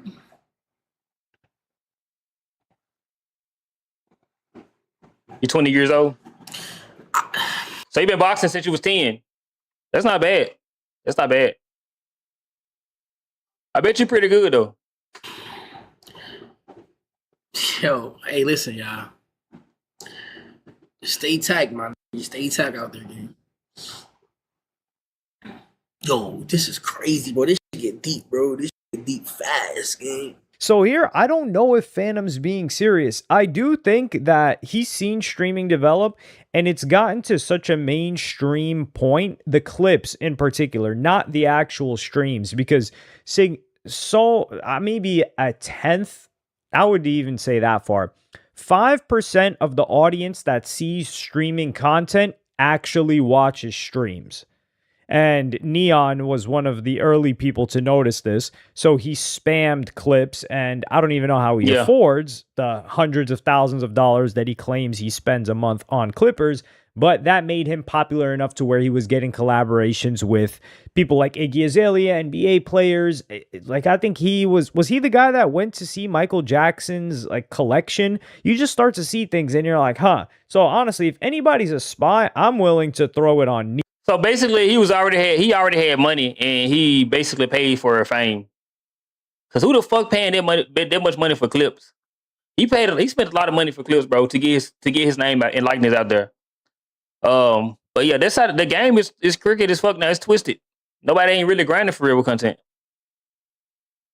Neon. But then you've got a clavicular coming into the game, and people felt like Peter Thiel was into that guy and invited him to a party, and he rejected it. But now people feel like, oh, he's funded by him, which I think is a little bit more tinfoil hat-esque.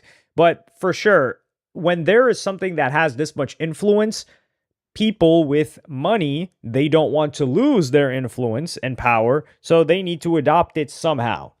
But I think Phantom's kind of, he's like 1 foot in, 1 foot out with this. I don't know if he's being serious. I just can't interpret it well enough.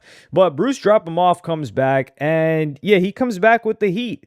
And he calls out who he thinks are the spies in the game. So I'm going to run you guys that clip right now. Hey, all right, Rakai is a spy. Y'all want to know my next guess? I'm dead putting it all out there. I don't care. They might get me. I don't give a They might get me. What did my mother? That Marlon, dead a spy. He's dead sent from the aliens. Where the did you come from? I don't give a how good you think you look. You a spy. What did my mother? You a spy. Stay far away from me. I don't want no. What do they mean by a spy? They talk about like an industry plant. Like these folks are planted. If that's what they mean by spy, then I understand what they're saying. But spying on like what? Like who are we watching? Who are they watching? Humanity? No. Spy. Easily. Next. Okay, I need 3. What's my third one?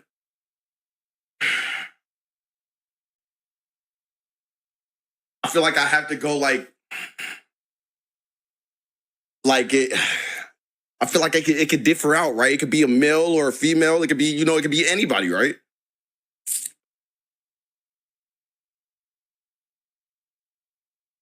No, bro. You got to think about it. Now, I will say, after seeing this, Marlon is, I don't know if Marlon is a spy because Marlon has no agenda. Marlon is, I'm not even going to say he's the bread and butter that they give you before a meal at a restaurant. He is like when you check into an Airbnb and sometimes they give you like a piece of bread, a cheap Airbnb where they greet you with something like a piece of bread or like a tostada or like a, I don't even know, just something like that. Like it's just something very plain or like a tortilla. Like he's like a tortilla chip without the salsa. Now, that's not to disrespect the guy. Like I said, he seems like a really cool guy, like a chill guy, but an entertainer is something else entirely. So what agenda does he have? He doesn't, when people hear Marlon, they don't feel an emotion. Now, when people hear Rakai, oh boy, they're feeling rage, disdain, love, probably laughing, a full spectrum of emotions. And that's more likely to be a spy. However, you could say that a spy would want to go under the radar. So Rakai would more likely be a plant than a spy. A spy would actually probably be like Marlon, someone that's around everybody. You don't know why they got famous. You don't know how they got famous. You don't know why they got famous so fast. And there almost never seems to be anything negative come out about them. Like if you recall, Marlon, he was, I guess, like making out with cheating on some girl that he was with. That got brushed under the table really quickly. And she hasn't spoken much on their relationship ending. But he was also with some Love Island girl. Yeah, she spoke on it, but that kind of gets swept under the rug. I feel like these things would be major controversies for a Kai Cenat or anybody else, even a Lacey, right? Who's got a chill relationship, which is good for him. But with Marlon, everything just kind of just moves slowly along. And he's just around everybody. And he gets all of these opportunities. So, Bruce, bro, I don't even know who Marlon is. I don't even know who that is. It's so many content creators now, bro. I don't even know who's who, but I still don't know what they mean by a spy. Like, is he spying on the content creators? He's in the circles of content creators and he's spying. And who sent them? Who sent them? Like, is this some extraterrestrial type shit? This some extraterrestrial thinking type shit? Like, oh, he's sent by aliens or some conspiracy? Well, of course it's a conspiracy because calling somebody a spy and without having proof is, Drop him off might be onto something there. But Rakai did not enjoy being referred to as a spy. And he would go off. Yes, he's dressed as a Ninja Turtle, Donatello, to be, or maybe I'm wrong, but if I'm wrong, I'm wrong. So I'm going to play you guys that clip of Rakai. What Bruce saying right now is that me, Marlon, came straight from the government to spy on people. Yo, gang, are you retarded, bro?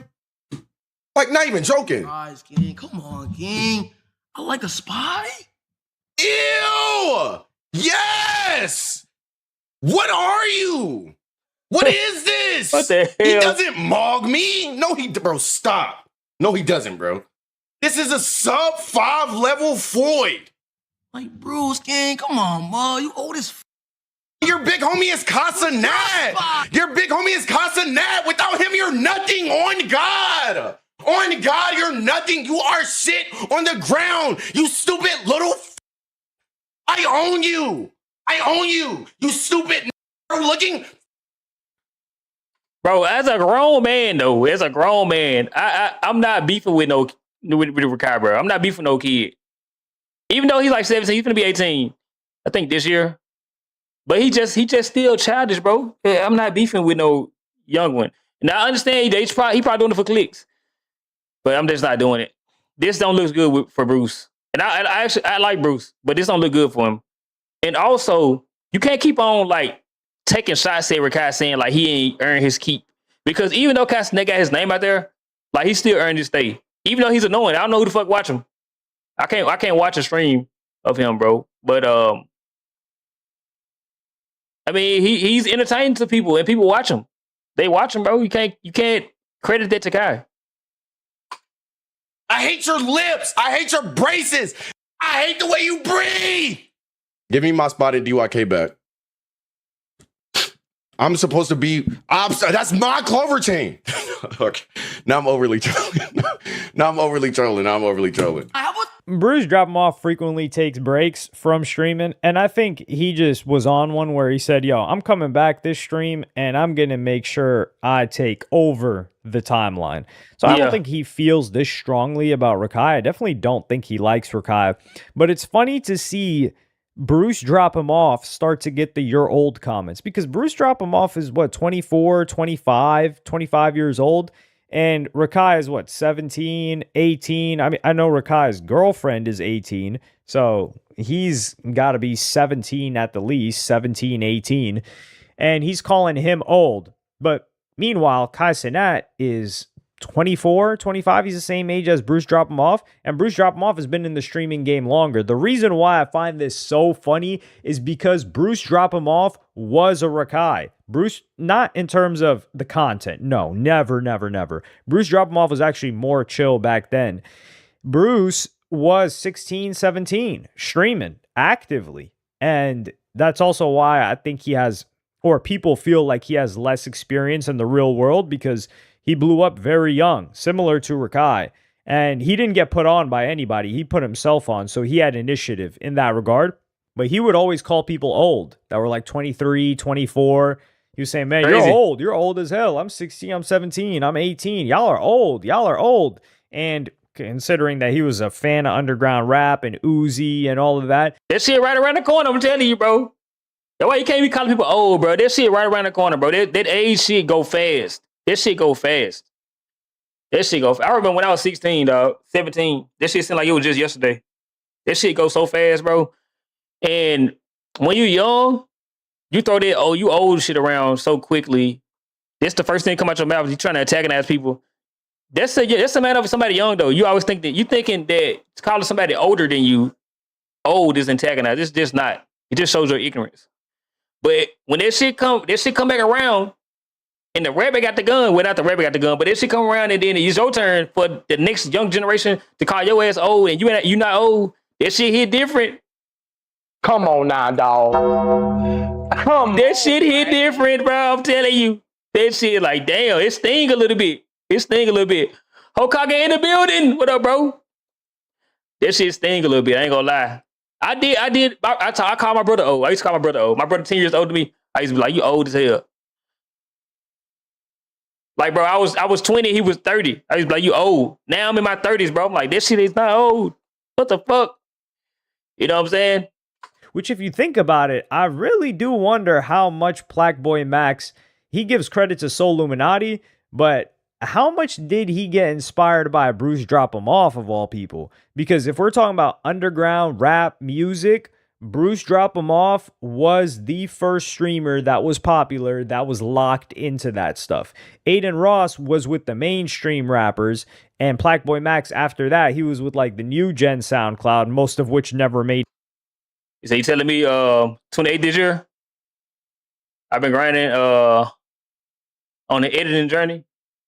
Hey, bro, I'm telling you, bro, lock in, man. And then also, shit, when I ain't gonna lie, when you hit 30, your mind's like everything clicks, bro. Shit really clicks when you hit 30. I ain't gonna lie. Shit really clicks. Thought you were Ducky D for a second. Who was Ducky D? 7 Ray in the building.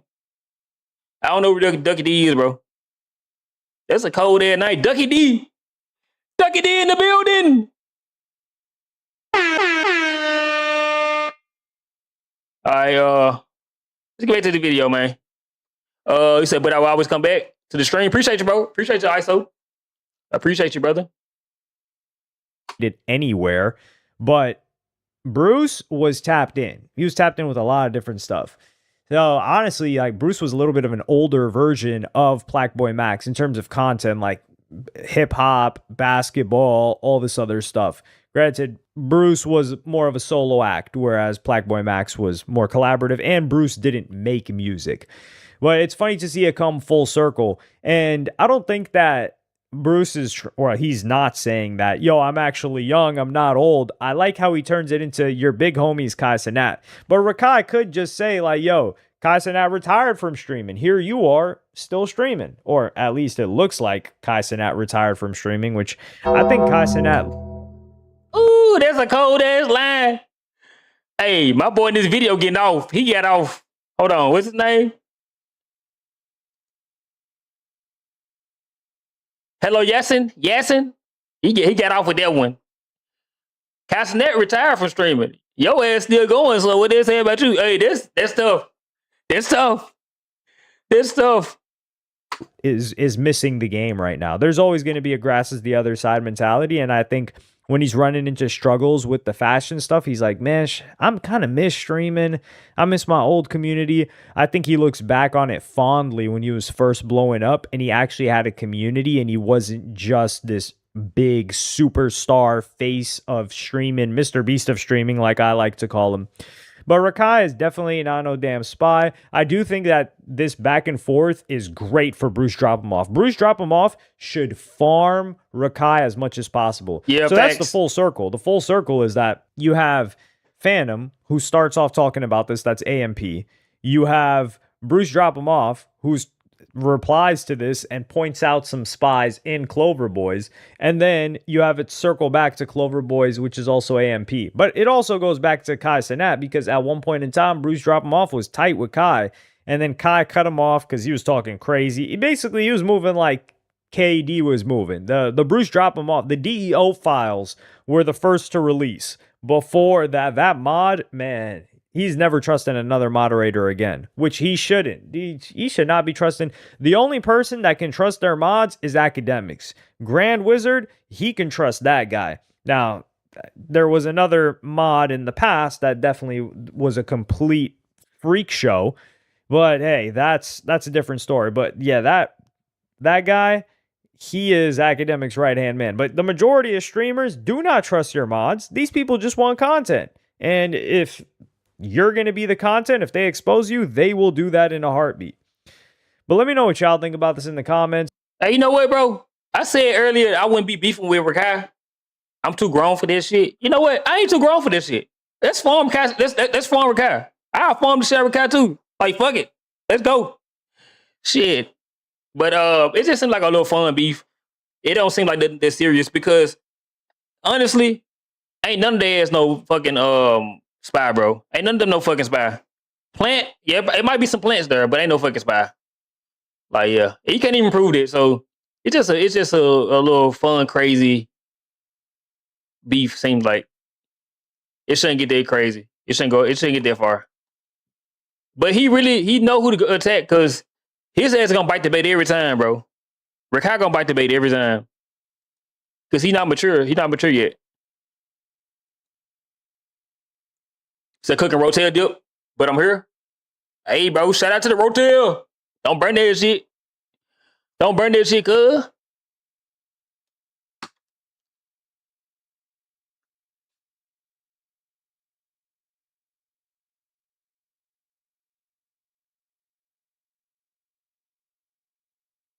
Alpha male TikToker is now desperate to pay off his debt.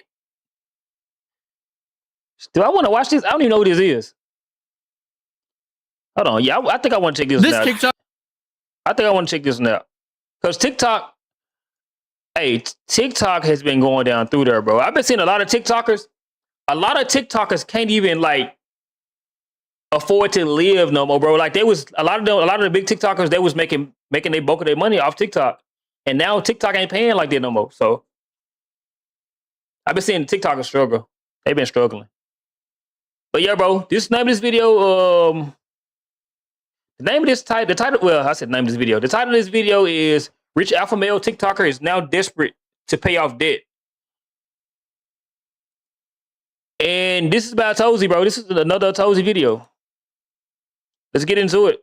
This TikToker turned Kick IRL streamer is now so desperate to pay off the debt that he's obtained from flexing on TikTok that it's gotten to the point where he openly admits that he's horrified of getting banned, even though he keeps pushing the boundaries, risking bans on Kick. And if you're getting banned on Kick, something is seriously wrong. No, I don't want to get banned. All right, let's. Banned on Kick? That's crazy. Banned on Kick? How the fuck can you get banned? Bro, you can do anything on Kick, damn near. You can damn near do anything on Kick. So to get banned off Kick, yeah, you gotta be extreme, brother. You gotta be extreme. You gotta calm down. I've got Richard Mill to pay. Yeah, that I'm in debt for. Tomorrow, I've got to pay 250 bags. Bruv, I owe this guy 100 bags right now. Like, if I get banned, I'm gonna be in more debt. I'm not even joking. I'm not. You spent all this money on a chain. Bless him. Bless him. Like, Potato's never getting this money back. It's gone. Right.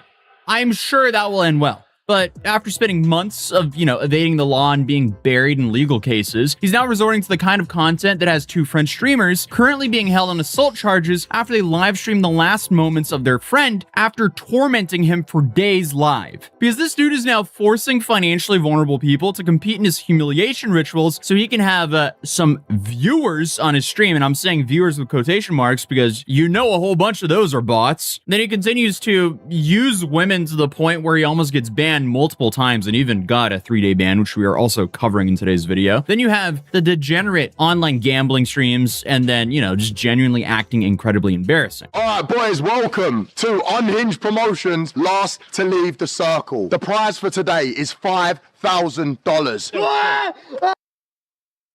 Nah, dude, tweaking, bro. He definitely tweaking. If he can ban off Kick, he definitely tweaking for real, bro. You can do that on anything on I said Twitch. You can do that on anything on Kick. Please. You're out. You're out as well. You're out as well, bro. Chill.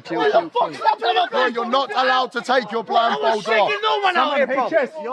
Chill. What did he say? He throw it in there.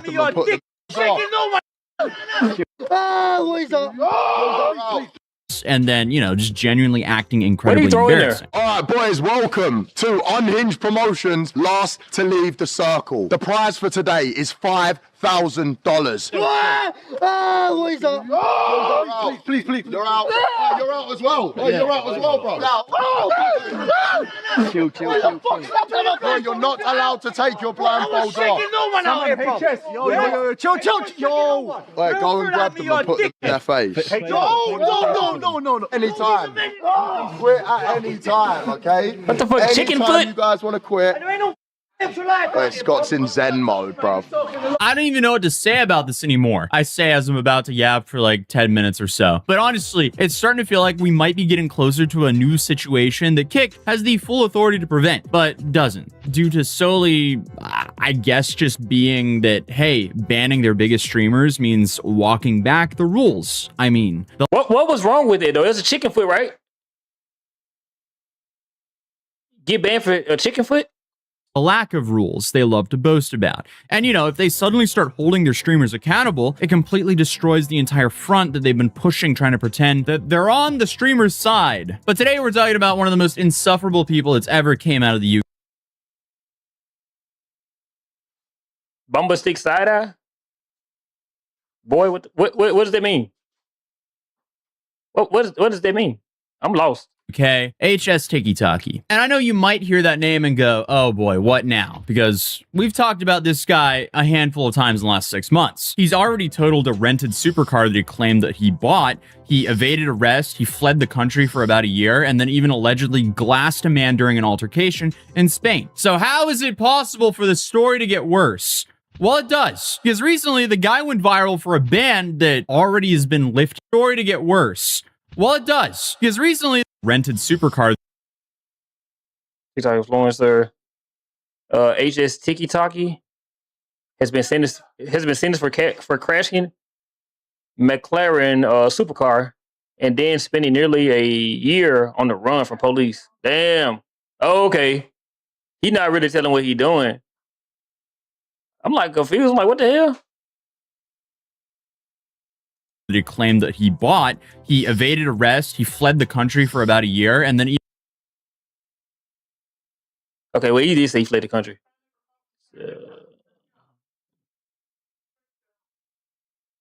Even allegedly glassed a man during an altercation. Okay, HS Tiki-Taki arrested after allegedly slashing man's neck with glass at Spanish nightclub. What the hell? This nigga's wilding out for real. I didn't understand the verbiage, glass the man. Like, what the hell, bro? Come on, you gotta say something. You gotta say something better than that. Cut a man. In Spain. So how is it possible for the story to get worse? Well, it does, because recently the guy went viral for a ban that already has been lifted somehow. I don't know how that happens, but yeah, let's talk about it today. So to keep this as PG as possible, how do I keep this PG? This isn't like he inserted 2 pool cues into an OF model live on stream. What the I was told that this girl behind me has he wild now, bro. So we're going to see if we can put 2 pool cues so far up her there comes out her brain. What? Let's see, boys. Bro, what the hell is they got going on? Bro, it's a lady back there?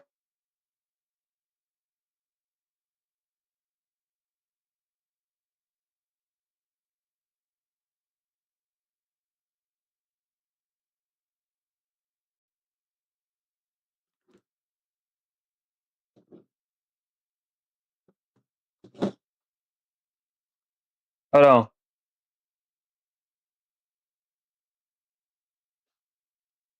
I thought my stream went down. My bad. I thought my stream went down.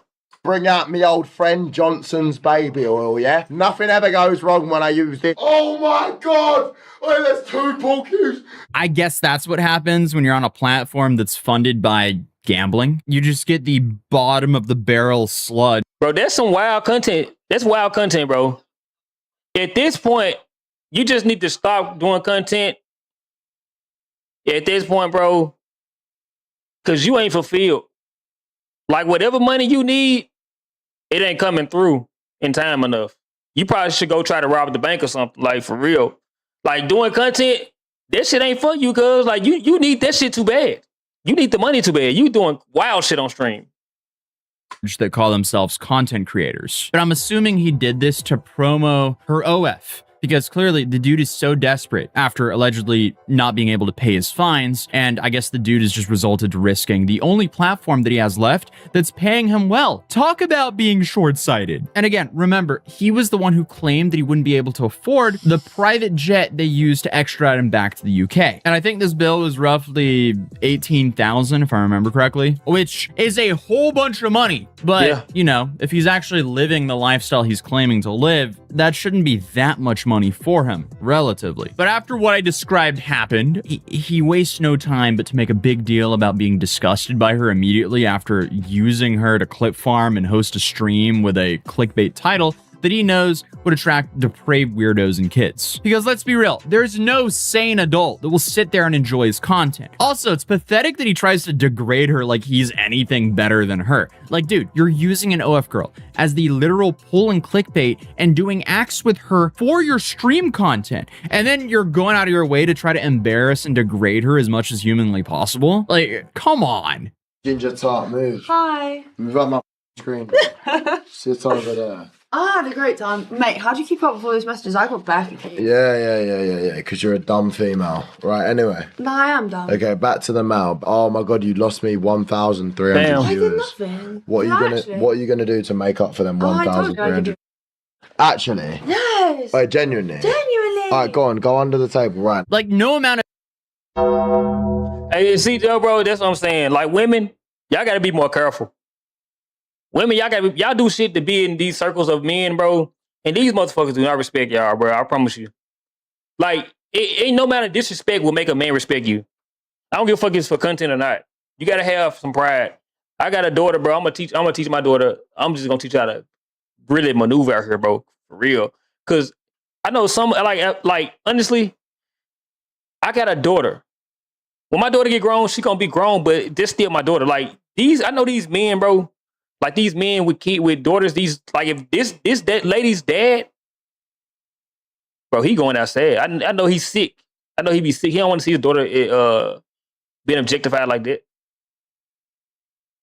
Of acting changes the fact that he's a disgusting individual. But obviously, I'm not showing this clip, but the fact that he's not banned from Kick after that is a very bad look for Kick. Sure, he was banned for 3 days, but the fact that it was only a 3-day ban for that's crazy. But again, it didn't take long for HS to get hit with a 3-day ban for that, which again is super light for that clip. But honestly, it's always surprising when Kick decides to do anything at all. But since last time I covered him, he has this new sidekick, I guess. And his name is Costa Kid. And I could make a whole video on Costa Kid by himself, so I won't give you guys too much backstory on him right away. But he and HS, I guess, have started swapping to each other's streams when one of them gets banned or starts facing too much heat from Kick. Oh, I can't be on stream, bro. Me. Right, it's time for me to take over the stream, bruv. Gets my turn to shine. Essentially, we have Twiddledee and Tweedledum here trying to ban evade, but I guess this platform is just letting them ban evade, so hey, I don't even know. I guess it's working for them for now. But HS can... Hey, bro, talk about trying to be a fucking criminal, a smooth criminal, but saying you're a criminal. Telling exactly what you're gonna do. That's what I'm saying, bro. Like, I watched the video of the clip farming, not clip farming, but I watched the video of the view botting on Kick, and I guess one of the guys that was the owner, or he's probably the primary owner of Kick. Like he is not trying to resolve the issue. He's not trying to fix it because the top streamers, they can do whatever they want to do as long as they're making you money, bro. They can basically do whatever they want to do. And these people right here, they seem like they're privileged with it too. Cause just saying that, okay, I'm banned. I'm banned for right now. I'm banned right now. I'm banned for a few days. Now it's your turn. Now we gonna do your shit. You gonna get banned. Then we gonna switch back to mine once the ban is up. This just seems like what they're doing, bro. And they really saying this shit live on stream. Clearly be seen in the back wearing a mask and putting on an even stupider voice than he normally does. Right, guys, my name's Douglas, and I'm a new and upcoming streamer, and I've been, it's really nice for you to bring me on stream today. Hi, Douglas. It's alright. How are you, Douglas? You good, yeah? Yeah, I'm good, man. Obviously, it's a long flight over from the States, man. Yeah, so I guess this is their awful attempt at ban evading. But again, as I just said, apparently it's working. So that's just another thing that Kick doesn't care about. Because like I said earlier, days later, the ban was lifted, and HS was right back to his regular antics. Drinking, partying, and paying for women to be there, while pretending to be disgusted by them, while, degrading them and using them for clicks. What, the whole of summer you're in Jamaica? Oh, no. No, it's only an hour apart. Hey, she's in Miami. Nah, she's in Miami. She said she goes to Miami in the summer. She's for the streets. You're for the... Hey, you go to Miami, yeah? I'm not for the streets. I'm for the world. All right, what? All right, what? You're not for the streets? I'm for the world. Where do you what? In fashion. So what do you do? And the stream was such a hard watch and followed a similar pattern as the last one because HS and Costa, they get blasted, as in they get super drunk. They start foaming from the mouth like troglodytes and pay for the women to strip. What is going on here? And also, they're not only paying for the women to strip, they're paying for the women to be there in general. And Harrison can't stop talking about how bad he needs to get laid. Like to the point where you would think he's on his deathbed and this is his final wish. Bro, what are you doing, bro? Wait, that bird who was just dancing, bruv. Bruv, I wanted to pull my out. Was it just me? What? Bro, you're leaving. What the fuck he just say? I know damn well he just say that shit, bro. This nigga is a fucking goofball. His screws are all the way loose. It gotta be, bro. He gotta be his content is created for 14-year-olds, bro. 13-year-olds, 12-year-olds. Little badass kids who's watching shit they should be watching. That's what his content is for. Cause I don't see no grown man watching this shit. This is crazy. Too loose, bro. I'm moving Calm too down, loose. calm down. Alright, I'm gonna now. Alright, go film someone else. I'm gonna go take her upstairs. Alright, I'm within the next half an hour, so make sure Costa holds the stream. I'm going upstairs. I don't give a the stream, but I'm bro. Again, who is watching this? If I were to be a betting man, a whole lot of bots. But unfortunately, he is actually entertaining real people as well. I just don't know who this audience is. But it takes no time at all for all the notifications to start coming in and all the camera angles of basically nude women on his stream. And suddenly, Kick even force-pinned a chat notification telling Harrison to check his email immediately to avoid another ban. So I guess things just turned sour. Oh no, I can't act like a complete degenerate on the platform loaded with degenerates. Hey, I guess on the bright side, Kick is doing something. Oh my oh my god, oh my god. Oh, there's mad in here, bro. Oh, let's go on Costa's. Get his band. Mine. Let's get Costa's band, innit? Move loose. What is going on here? What was that clip? Is this not embarrassing? Isn't this guy, wait, HS Tiki Taki age. Okay, so I mean, he's 24. I would argue that 24 is even a little bit too old to be acting 24? He ain't no fucking 20. This motherfucker don't look 20. He look like he's 37, 38. 24? He look older than me. This. But regardless, it seems like HS wisened up and realized that he should stop showing his face for that night and just avoid the ban. But this is where they accidentally out themselves because clearly they were just too drunk. Is it only you that's booked 11 or is everyone booked to 11? To book to 11. Okay, so how much more for 11 onwards? I think you have to message them. I know. Oh, because you're welcome. Wait. I can you mute it for a second? Mute it? Is it live? Yeah. Mute. Again, who is this content for? You're watching two complete morons pay for women to simply just hang out with them and oogle over them. Let alone embarrassing to be them, but like as a viewer to watch this, what is going on? But obviously, they were too drunk to realize the time was up and they couldn't mute before all of this was exposed. But either way, you have HS and you have, I guess, Costa Kid, who looks like a kid, paying a bunch of women by the hour to party with them. I thought he was a kid. But does it get worse than that? Absolutely. Because unfortunately, here on this channel, things tend to get worse.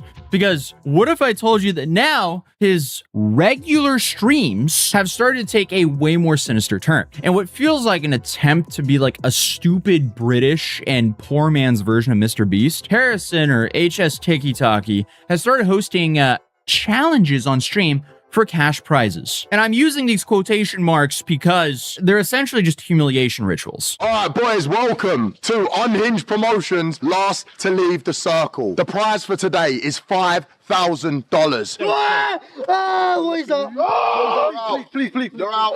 You're out as well. You're out as well, bro. Chill. Bro, you're not allowed to take your blindfold off. No one out here, bro. Yo. Chill. Wait, go and grab them and put them in their face. No. Anytime. Quit at any time, okay? Anytime you guys want to quit. Okay, chicken foot. Wait, Scott's in Zen mode, bro. Because what he does is he just attempts to torment financially vulnerable people on his stream for his viewers' entertainment, all for the promise of $5,000. He then covers them in bugs, has his henchmen douse them with buckets of varying temperature water. Yes, lads! Yes, lads! Get in there, boys. Give me some more. Get in there. Give me some more. Get in there, Bill. Get him. Come on.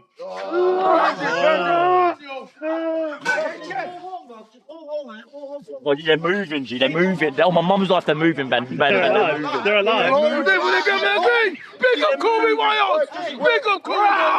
Yeah, Hey, but hold on, bro. Buddy right here with the blood, her finna cry, bro. What the hell? Look at his face, bro. He finna cry. He finna cry, bro. This is crazy. It's so basically a Fear Factor. He's basically hosting Fear Factor. Reminds me of Jake Daugherty. I don't know what it is, bro. Jake Daugherty. Doherty.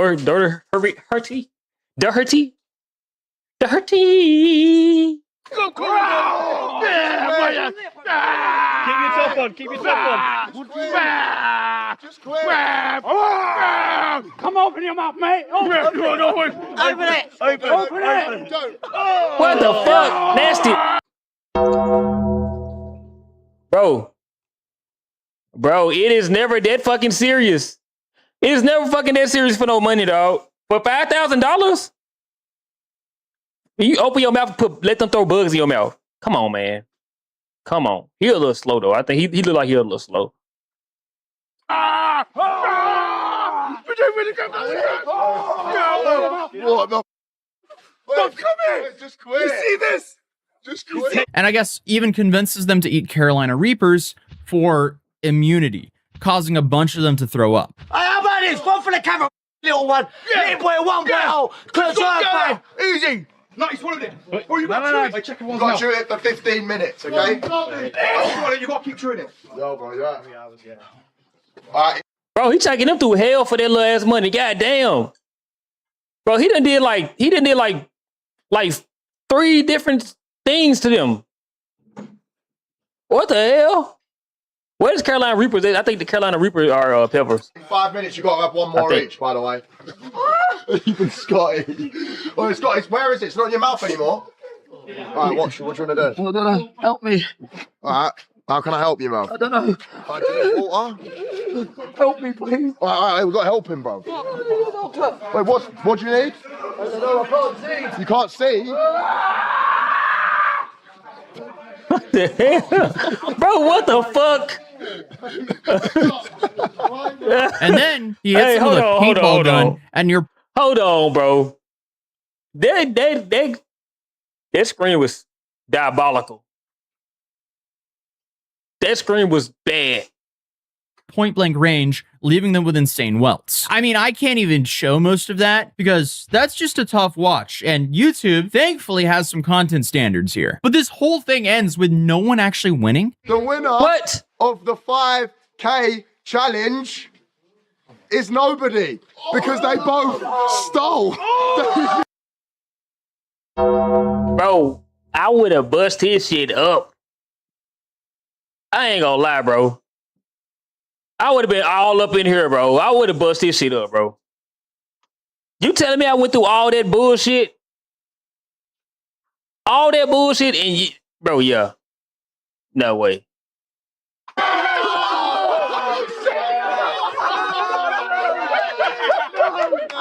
So everyone is just sad. But Harrison, he's ecstatic. He loves this because he doesn't have to pay out the $5,000 and he thinks this is a massively successful stream. So now one of you boys in the com watching this are going to win the 5K. I can't believe it, bro. I mean, this dude is just a full-on scumbag. And I guess he just tormented them for the chance of winning them a prize, but didn't even have to give them a prize. Oh. But I guess the contestants still hung around and repeated their sob stories in hopes they would be the one who gets a little bit of luck from him. But then HS promises them that they can all come back for the next challenge. So then they have another chance to win more money. It's your boy Spaghetti with HS TikTok. How many likes do I need to get in order for me? Spaghetti, you're Modine's boy, innit? Yeah. So how many likes do I need to get to be on your stream? Make it Let's realistic. talk. Let's say 25k. How many likes for me and you to be in the ring together? Look at me. You don't know me yet. Yeah, How many likes? Don't know me yet. You don't know me to yet. enter your ring? I'll do it for free, mate. Anyone here that wants to come to the next one, I'm going to do one next week, and I might even do a 10k challenge next week. What a great guy. This just feels like something straight out of Black Mirror.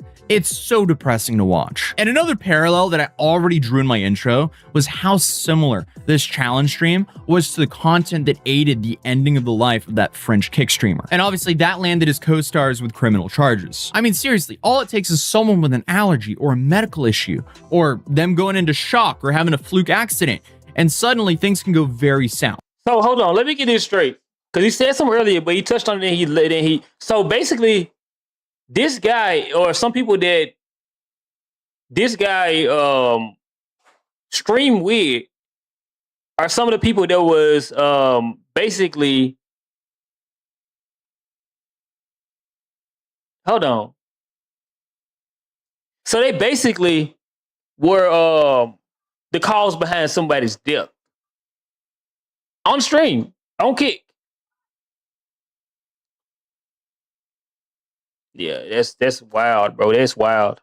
To me, it feels insane that he can get banned, participate in ban evasion, then repeat the same behavior, and then stream content that essentially is just humiliating people and excusing it by sometimes paying them. This is so dystopian. And then for the other streams, he's clearly paying women, whether they work for a legitimate agency or not. They at least have someone there to collect for them. But when it came to that challenge at the end, he's just dangling cash in front of people who are struggling and desperate. And I guess he didn't even have to do anything. Because, like I said, he didn't have to do anything. He didn't have to pay them the $5,000. He just had to dangle it in front of them. And then he got all the content he wanted, which is just so depressing. He did end up saying to the final three they would get about $250 each. But even with him saying that, we have no way of proving that he actually paid them. But I guess Kick just continues to reward this kind of behavior. And I think it's important to point out how similar some of this content is to JP's and just how degenerate it is in general. I mean, it's safe to say this guy is a walking liability for Kick. And I feel like Kick has enough liabilities right now.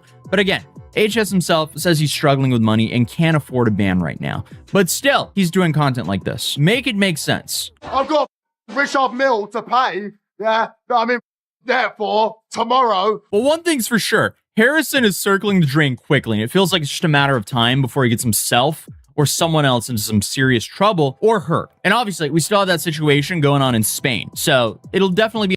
Hey, bro. Let this be a reminder to you. Anybody ever watch this shit? If he can make it in content, anybody can make it in content, bro.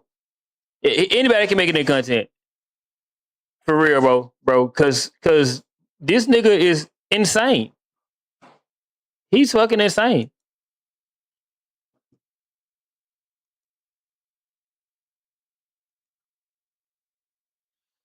You said, done cooking? Done cooking? Putting you on the big screen now? I'm on the big screen with the big house now, boy. Boy.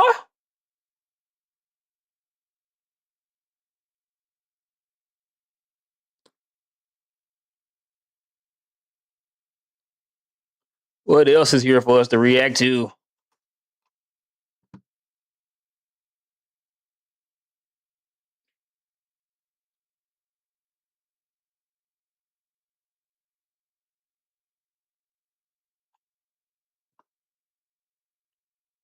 What else they got going on in the streets?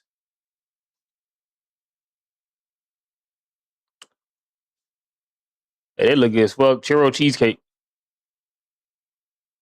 Churro cheesecake.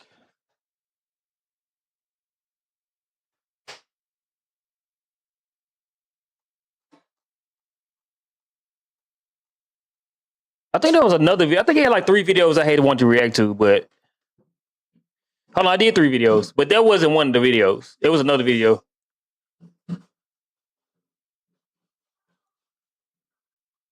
It was another video.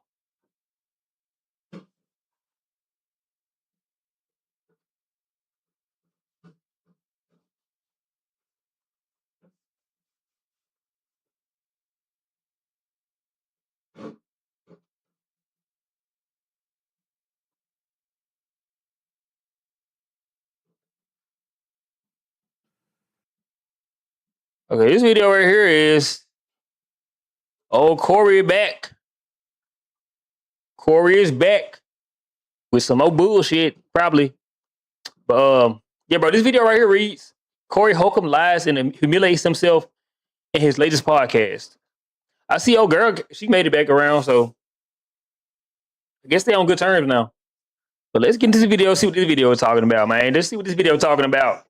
Hey, bro, I appreciate y'all both hanging out with me, though, bro. I'm doing something different, man. We would definitely be still playing video games on this channel until my other channel actually takes off, or this channel takes off. But I'm gonna be doing reactions and playing video games. So, man, stay posted for the content. I got content up. We got videos up. Go check those videos out, man, when y'all get time. This most recent episode of the Corey Holcomb podcast was a disaster. This podcast proved to me and everybody watching, Corey Holcomb is clinically insane. He needs to seek help. He keeps getting more unhinged as the weeks go by. We'll get back to the video shortly, but I wanted to let you guys know this video is being sponsored by Kalshi. Kalshi is an app where you can make money predicting current events. I put money on what the weather is going to be every day on Kalshi. I check the weather app when I wake up. And really all I do is I look at what the highest temperature is going to be for the day. Then I go on Kalshi and place a prediction on what I think the highest temperature is going to be for the day. I'll say probably 7 out of 10 times my weather prediction hits. Sometimes it doesn't hit. But if you want to get paid by predicting weather on a daily basis, you can do so on Kalshi by clicking the link in my description and downloading the app and using code FLACO to get $10 on your first deposit. This podcast used to be a podcast where grown men come and gossip about other men's sexuality. Now, I didn't know it was possible, but this podcast has devolved. It has devolved into a podcast where Corey Holcomb comes and he talks about these aluminum helmets, conspiracies, and how he's at war and everybody is out to get him. I'm at war with major devils that are after my good reputation. I didn't even want to bring you. What good reputation? What the hell? His good reputation. This nigga ain't got no good reputation. He didn't have no reputation at all, I don't think, before like this podcast. I only saw him in one thing, bro, and that was Black Jesus. Honestly. And everything that came after that fucking shit that he said about all those goddamn compilations of those girls, he was saying shit about those little girls, underage girls. Bro, that's some shit he calls on himself. So there's some demons coming to get him, bro. Them some good ones. Them some good demons. Yeah, bro. Take his ass away. W Stream, appreciate you, bro. Take his ass away, dog. This nigga is a menace to society. In this mess online because it's a war against me. At first it was funny, now I'm concerned. Corey Holcomb is too old to be this delusional. There's not a grand industry conspiracy against Corey Holcomb. He got caught putting his hands on a woman on camera. The video came out and he got backlash for it. There's not a grand conspiracy. People don't like men who put hands on women. It's really that simple. You don't got to pay people not to like a man who put his hands on a woman. But Corey Holcomb comes on his podcast and he has a segment every week now about how the internet and the industry and TMZ is against him and they try to get him assassinated. At first it was funny. Now it's just damn right sad. Even his own audience is calling him out during the podcast for capping and lying and being delusional. Hey, bro, I think this shit is sad. I didn't realize that Corey actually believed the shit he was saying. I thought he was just saying this shit like to basically like get this shit off his jacket because it was kind of fresh where people put those compilations together and people was like reacting to him saying all this shit about little girls. And I thought he was just basically like trying to escape that whole criticism. You know what I'm saying? And say, hey, well, somebody out to try to get me, so that's why this stuff is coming, resurfacing and all this stuff. That's what I thought. But the more he keep on making these videos, bro, well, not these videos, but the more he stream and the more he talk, it's kind of sad because he actually believed the shit that come out of his mouth, bro. There's some deep rooted shit going on with him.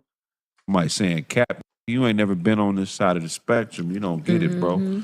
But that's for them who at home. Yeah. There are some people who have planted themselves in here. Right. You get what I'm saying? And we're going to capitalize off them planting themselves in here. Right. Because you, man, look, if you were here to talk about somebody, Why the is you watching them? Because people love a train wreck. The numbers go up because people are watching you crash in real time and they're Facts. loving it. This entire podcast from start to finish was a disaster. And their comment section proves it. The comment section proves that people coming to Corey Holcomb for game, those days are over with. They're coming to Corey Holcomb to look at the train wreck. One person says, being an idiot is one thing. Being an idiot with an idiot lawyer is crazy. A wise man once said the best way to get out of a hole is to stop digging. Corey, stop it. Corey and his attorney both look like they're related to Dr. Umar. Wow. You don't have influence over minds. We enjoy the train wreck. That's a fact. One person says, this is exhausting. Corey's loose talk about BS is really over.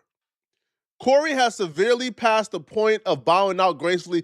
Might as well torch the place. He ain't effed up, LOL, but he on here explaining it every week. Corey is operating as if everybody else is the gesture and he's like the puppet master when it's the opposite. Like Corey Holcomb, oh, y'all making me famous. Y'all making me famous. That was what he kept repeating during the entire podcast. Not understanding that you're Corey Holcomb. You were supposed to already be famous. You already famous. What the hell are you talking about, bro? What the hell are you talking about, man? Come on now, dog. What the fuck? You making me famous. You making me famous. Bro, you already supposed to be famous. That's why all these people are here. That's why they know who you are. Like, yeah, bro, this nigga is losing his fucking mind. All it takes, bro,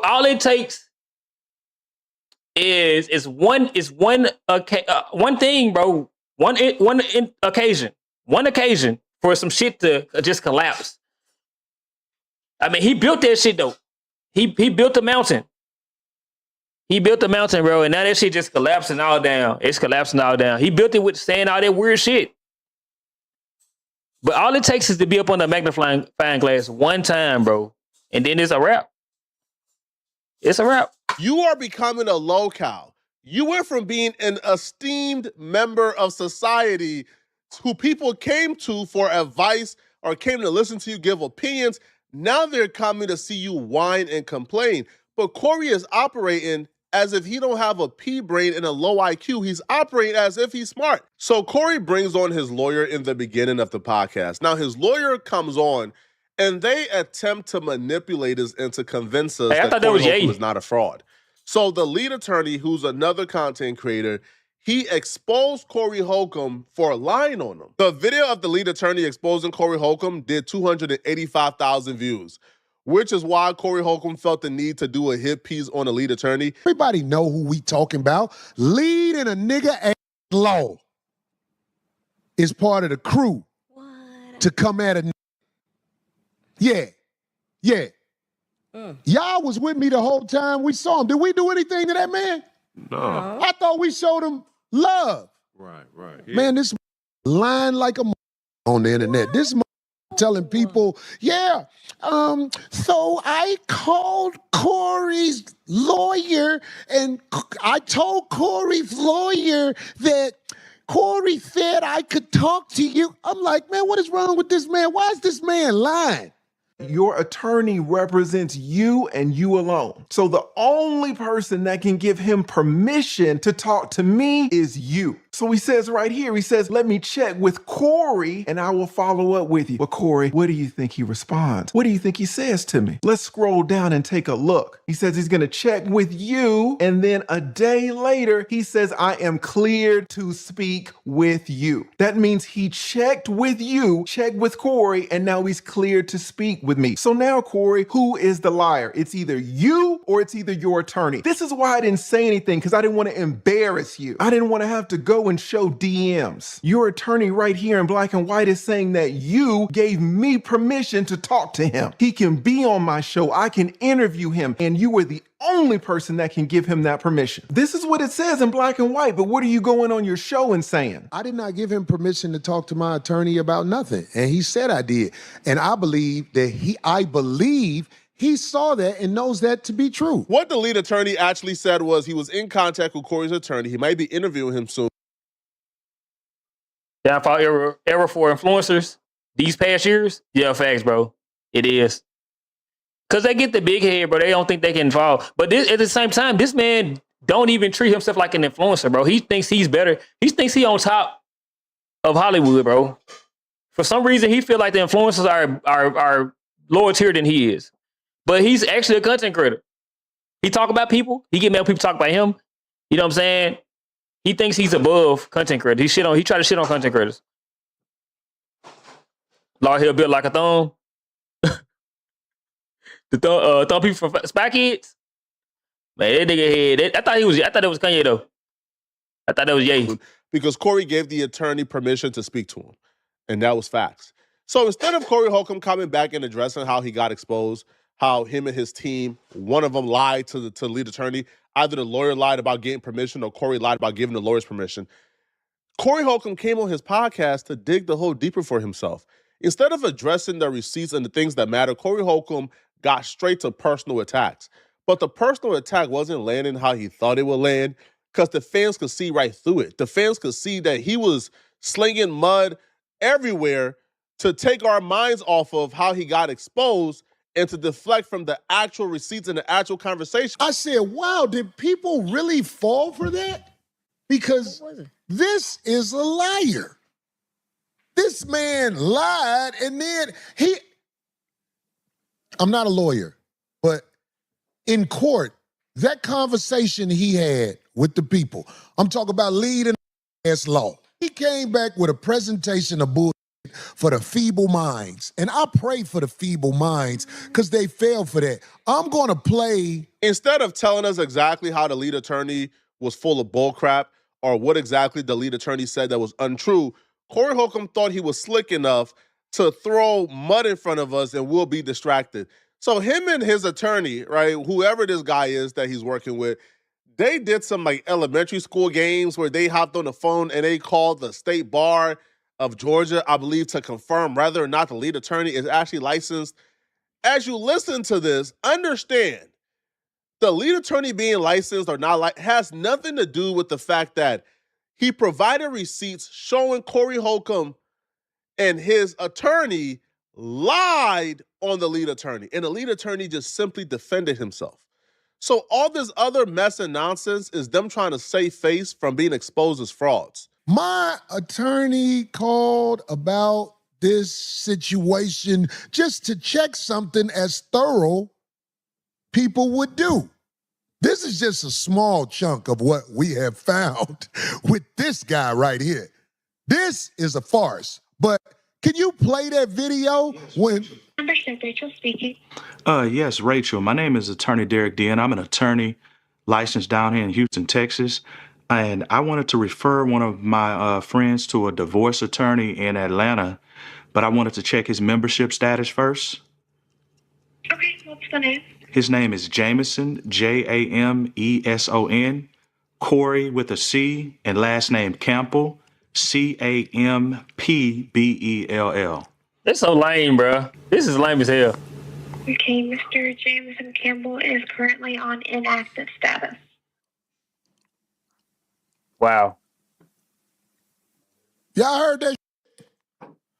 First of all, most of you mother didn't even know his mother's name, and you believed in this mother.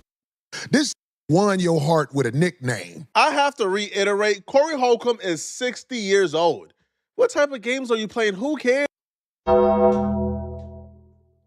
60? I didn't know he was 60, bro. I thought he was in his 50s, but 60, that's a... Bro, what the hell? You 60 years old and you getting into these situations? Like, come on, dog. Cares if he's licensed or not. That has nothing to do with y'all's situation. You got exposed because you lied on the lead attorney. He came back with receipts. And instead of you addressing the receipts he provided on how your attorney told him that you gave the attorney permission to speak to him, you decided you was gonna, do these elementary school tactics? Yeah. So he brings on his lawyers and they start to gossip like elementary school girls about, It's distraction, bro. It's a distraction. That's what Corey is known for. He's known to try to distract people from what's really at hand. That's what he's known to do. He said, that's so stupid. Why lie and keep digging yourself in a hole? Some people irritate me because you could have turned this around. so many times. Facts, bro. He could have. But he loves to try to. He hates to take accountability, but he loves to move the goalposts and to distract the people that's watching. But he think people stupid, but people are not stupid, bro. They are not stupid. Pulled up to his place, and his place was in the ghetto. Like, it was like, bro, this is. And he's doing this thinking he cooking, but whole time his entire chat is just roasting him, destroying him. See, the thing is that when he reached out to me, I was a little hesitant because his email, or within his email, signature block, there was no legal name, there was no office address, there was no office phone number, there was no office email. He emailed me from a Gmail account.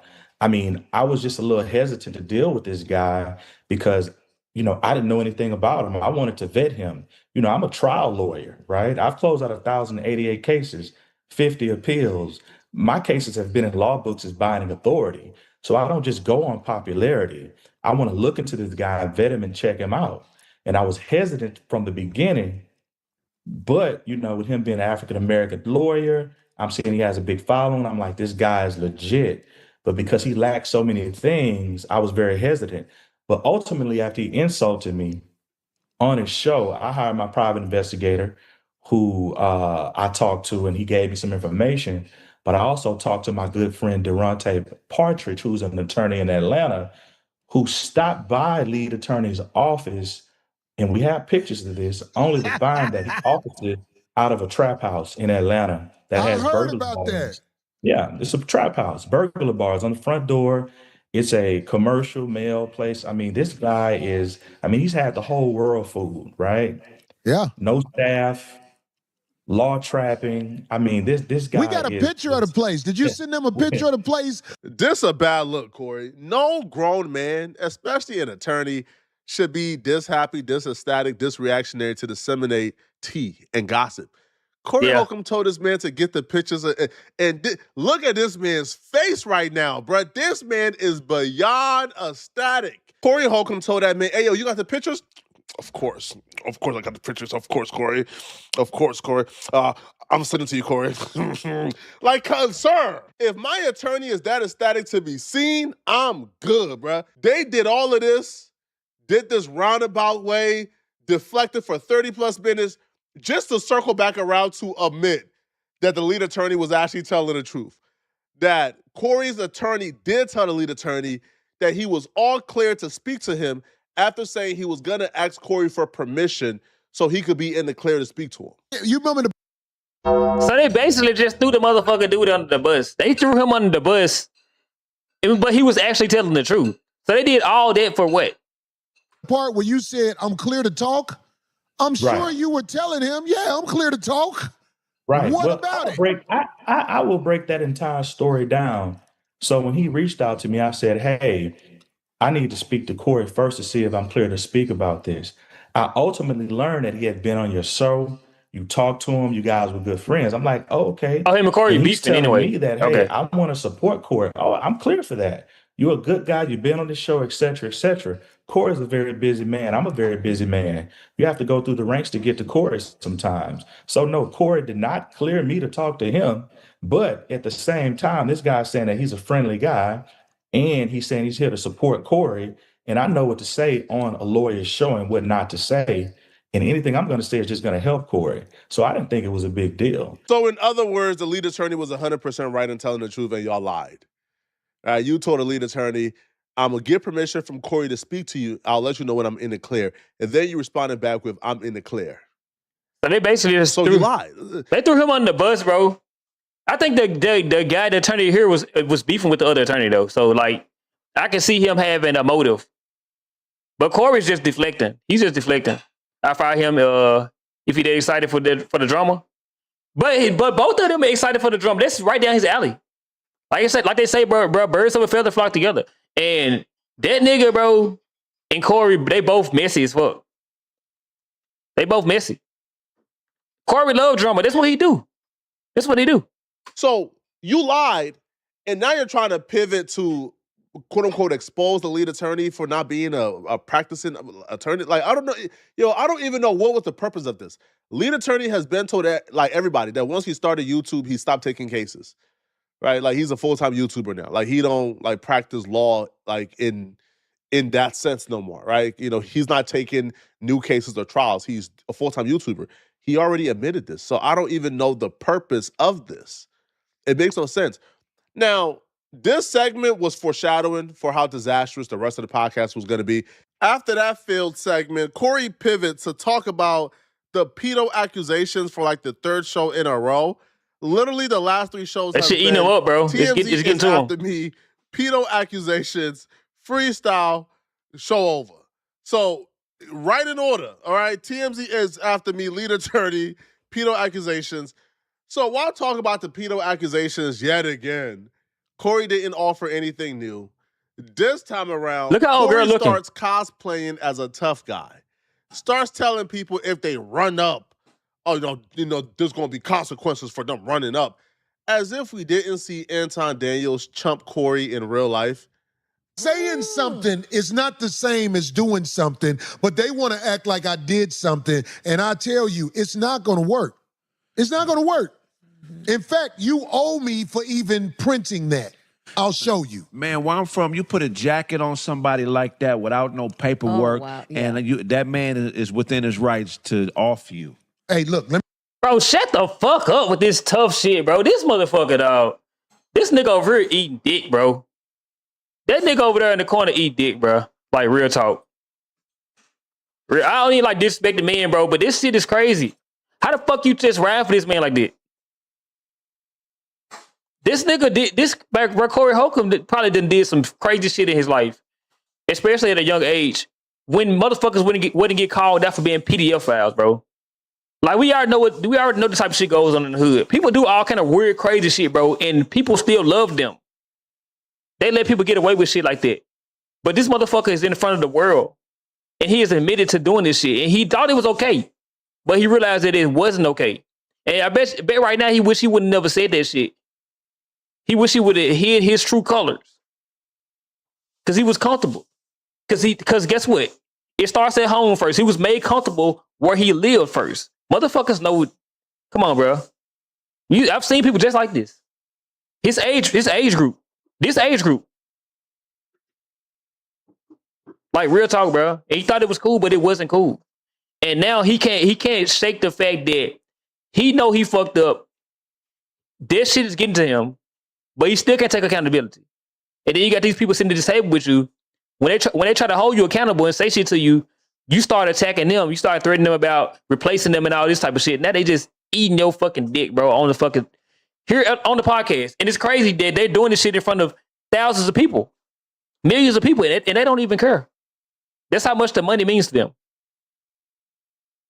Let me say this, because you said that. Because you put that jacket on me, I'm afraid for my life because I don't like nobody like that. Period. So if somebody is talking crazy to me in my face about that, I'm afraid for my life and I will protect myself. So I'm telling you, whoever you are, if you run up talking crazy to me about that, I'm afraid and I will do what I have to do. That's what I'm saying with that. You not finna do that standing in front of me. This is crazy. Because I got something for that. I got something for that. Play with me like that in my face. Try me. Bro, you can't. People can say what the fuck they want to say. You admitting that you gonna do something to somebody and you're afraid for your life. If that person ain't touching you, bro, you're not gonna get away with this. You're not gonna beat that. You ain't beating the allegations and you ain't beating the crime. You ain't beating that shit, bro. You try to do something to somebody and you try to off somebody or whatever, you going to jail, bro. You're going to jail. And you're still going to be looked at as a PDF. You're still going to be looked at as a PDF. Even if you just get accused for the crime and you don't get indicted on the crime and nothing like that, you still a PDF, nigga, like in people's head because what you said, bro. You said this shit out of your mouth. Ain't nobody going to trust you around their children. You're going to lose brand deals. You're going to lose gigs, all this shit, bro, because of what you said. Take accountability. I thought I noticed him from Big Jaw and A.O. Mink's skits on YouTube. Yeah, I never seen them, bro. I never seen them. I don't play like that, homie. Where did this tough guy act out? Of course you play like that. Anton Daniels told you that you suck D in your face. And when you got up to try to give more face-to-face, he told you, let's go outside and squabble. And you ain't leave your seat, bruh. You almost 60 years old. You don't want to squabble, bruh. You don't want to fight somebody, man. Why are y'all doing what? Podcast, bro, about what boomers podcast. You 60 years old, man. Podcast about AARP or something, man. You podcasted about running up in street fights when we seen your temperament when somebody says, suck my, we see the temperament. They tell us every week that they're not bothered, and then they come on a podcast to demonstrate how bothered they are by the YouTube critics. Corey Holcomb is gonna get himself hurt badly, or he's gonna get himself in a lot of legal trouble the way he's becoming more unstable as the week goes by. I mean, we need to offer a reward. If it's any hackers out there, man, we need to put up some money. If you can find the origins of who's ever putting these videos out. You could go to somebody's house as long as you say you're here to talk about God or Jehovah or somebody like that. Right. So you could show up and see who this mother is. And most of the time they instructing your audience to hack into your YouTube critics to find out their identity is not a great idea, and it's not wise if you want to keep your YouTube. Bro, why, though? Why the fuck is you want to see where the rumors started, where they come from, people reacting to us, you want to attack everybody? You want to attack everybody, bro. You can't attack the world. You can't attack everybody. You can't attack everybody, bro. This is just spiraling out of control. Cause one motherfucker who can end it all don't want to take accountability. 16 trying to be YN is diabolical. Yeah, facts, bro. Facts.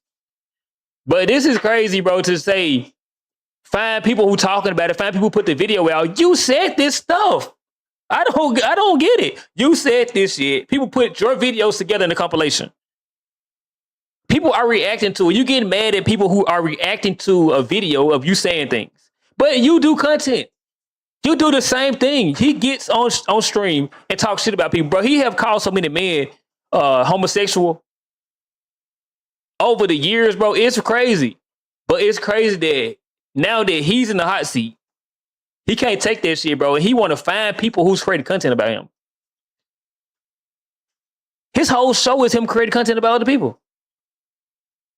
Channel. That's not wise, Corey. All right, that's illegal. That's a federal crime. Also, like, say you're gonna pull up to your YouTube critic's house to unmask them and to check them, and it's perfectly legal as long as you say you're a Jehovah's Witness. Do that and see how that plays out, bro. It's never this serious. That's man. actually funny, this bro. Man, you would think he has not been a celebrity for almost 3 decades. You would think he's never been criticized. Corey Holcomb is now fully on the brink of a meltdown. He wants to pull up to YouTube critics' homes because they're criticizing him. I don't know what Corey wants to be, bro. On one end, he's a street crazy, dude bro. who hangs out with all the official guys in LA. Oh my God. If you pull up on him, it's gonna be smoke. And then on another second, he is breaking down how the guys in LA has taught him how to snitch on people. I learned this from the OGs in LA. Do you want to know who somebody is? Put a case on them. Oh, that's breaking the code, right? The street code. I know Corey ain't breaking the street code, bro. Cause real OGs back in his day, they keep that shit solid. You know what I'm saying? Like, oh my God. Ain't this how he talk? Ain't this how he talk? But he gonna break the code, though. He gonna break the code and snitch on the motherfucker, bro. Oh, what happened to this? What happened to being a street nigga? Hey, bro, I guess you use that shit to your advantage. Use it as a weapon against other people, but then use it as an advantage for you. Hey, that's kind of smart. And you know that's why they said that they were going to... That's how you find out. Your lawyer going to tell you everything about them. Right. If you really want to find out who somebody is, unfortunately, you got to put a case on them. The OGs in LA told me that. Hold on, Corey. I don't think you should be saying that out loud, bro. The OGs of LA told you how to rat on. Oh, no. This ain't good at all, man. Not one bit. All right? So, y'all let me know in the comment section, man. What do you guys think of this? Bro, I think Corey is crazy as fuck. He's spiraling out of control. And I think he's getting what he deserved, bro. It's about time for you to go retire anyway. Go sit your ass down, enjoy your money, and enjoy getting away with your crimes that you committed. Because you did some shit, bro. You did some shit. You did some shit where it's probably legal at because you said it. But yeah. Bro, the internet is a crazy place, bro. There's some crazy people out here on the internet, bro. I stay at my house, sip my green juice, watermelon juice. Cause I don't go out to the streets, bro. I don't go outside because it's outside is scary. Outside is scary. Had the big ass target on his back. He did, bro. He definitely did. And he's still doing it. He's still doing it. Because even though he's going to get canceled, he's being canceled as we speak. Like, that target just get bigger and bigger, bro. It just once he goes away from the screen, that target gets bigger and bigger. And he constantly antagonize people. He's constantly antagonizing people. So, like, it's just going to grow. You're going to make people you're going to make more people dislike you. You're going to make more people dislike you. The best thing you could have did was try to win over the sympathy of some people who's more forgiving and just say, I was wrong. I didn't actually do nothing, but like, I was joking. You could have said anything, bro, even though it was a lie, even though it's a lie. And I don't take a joke. I don't like jokes about children. But he could have said that shit and he could have won over some people. But the fact that he doubled down on that shit and was like, no. You know what I'm saying? And then you start trying to play tough. You just really made everybody not like you. Well, most people. I still see some men. I still see a lot of fucking men in his age range from like, I would say like 49 to like 60 or 45 to like 60. They be taking up for him. They be taking up for him, bro.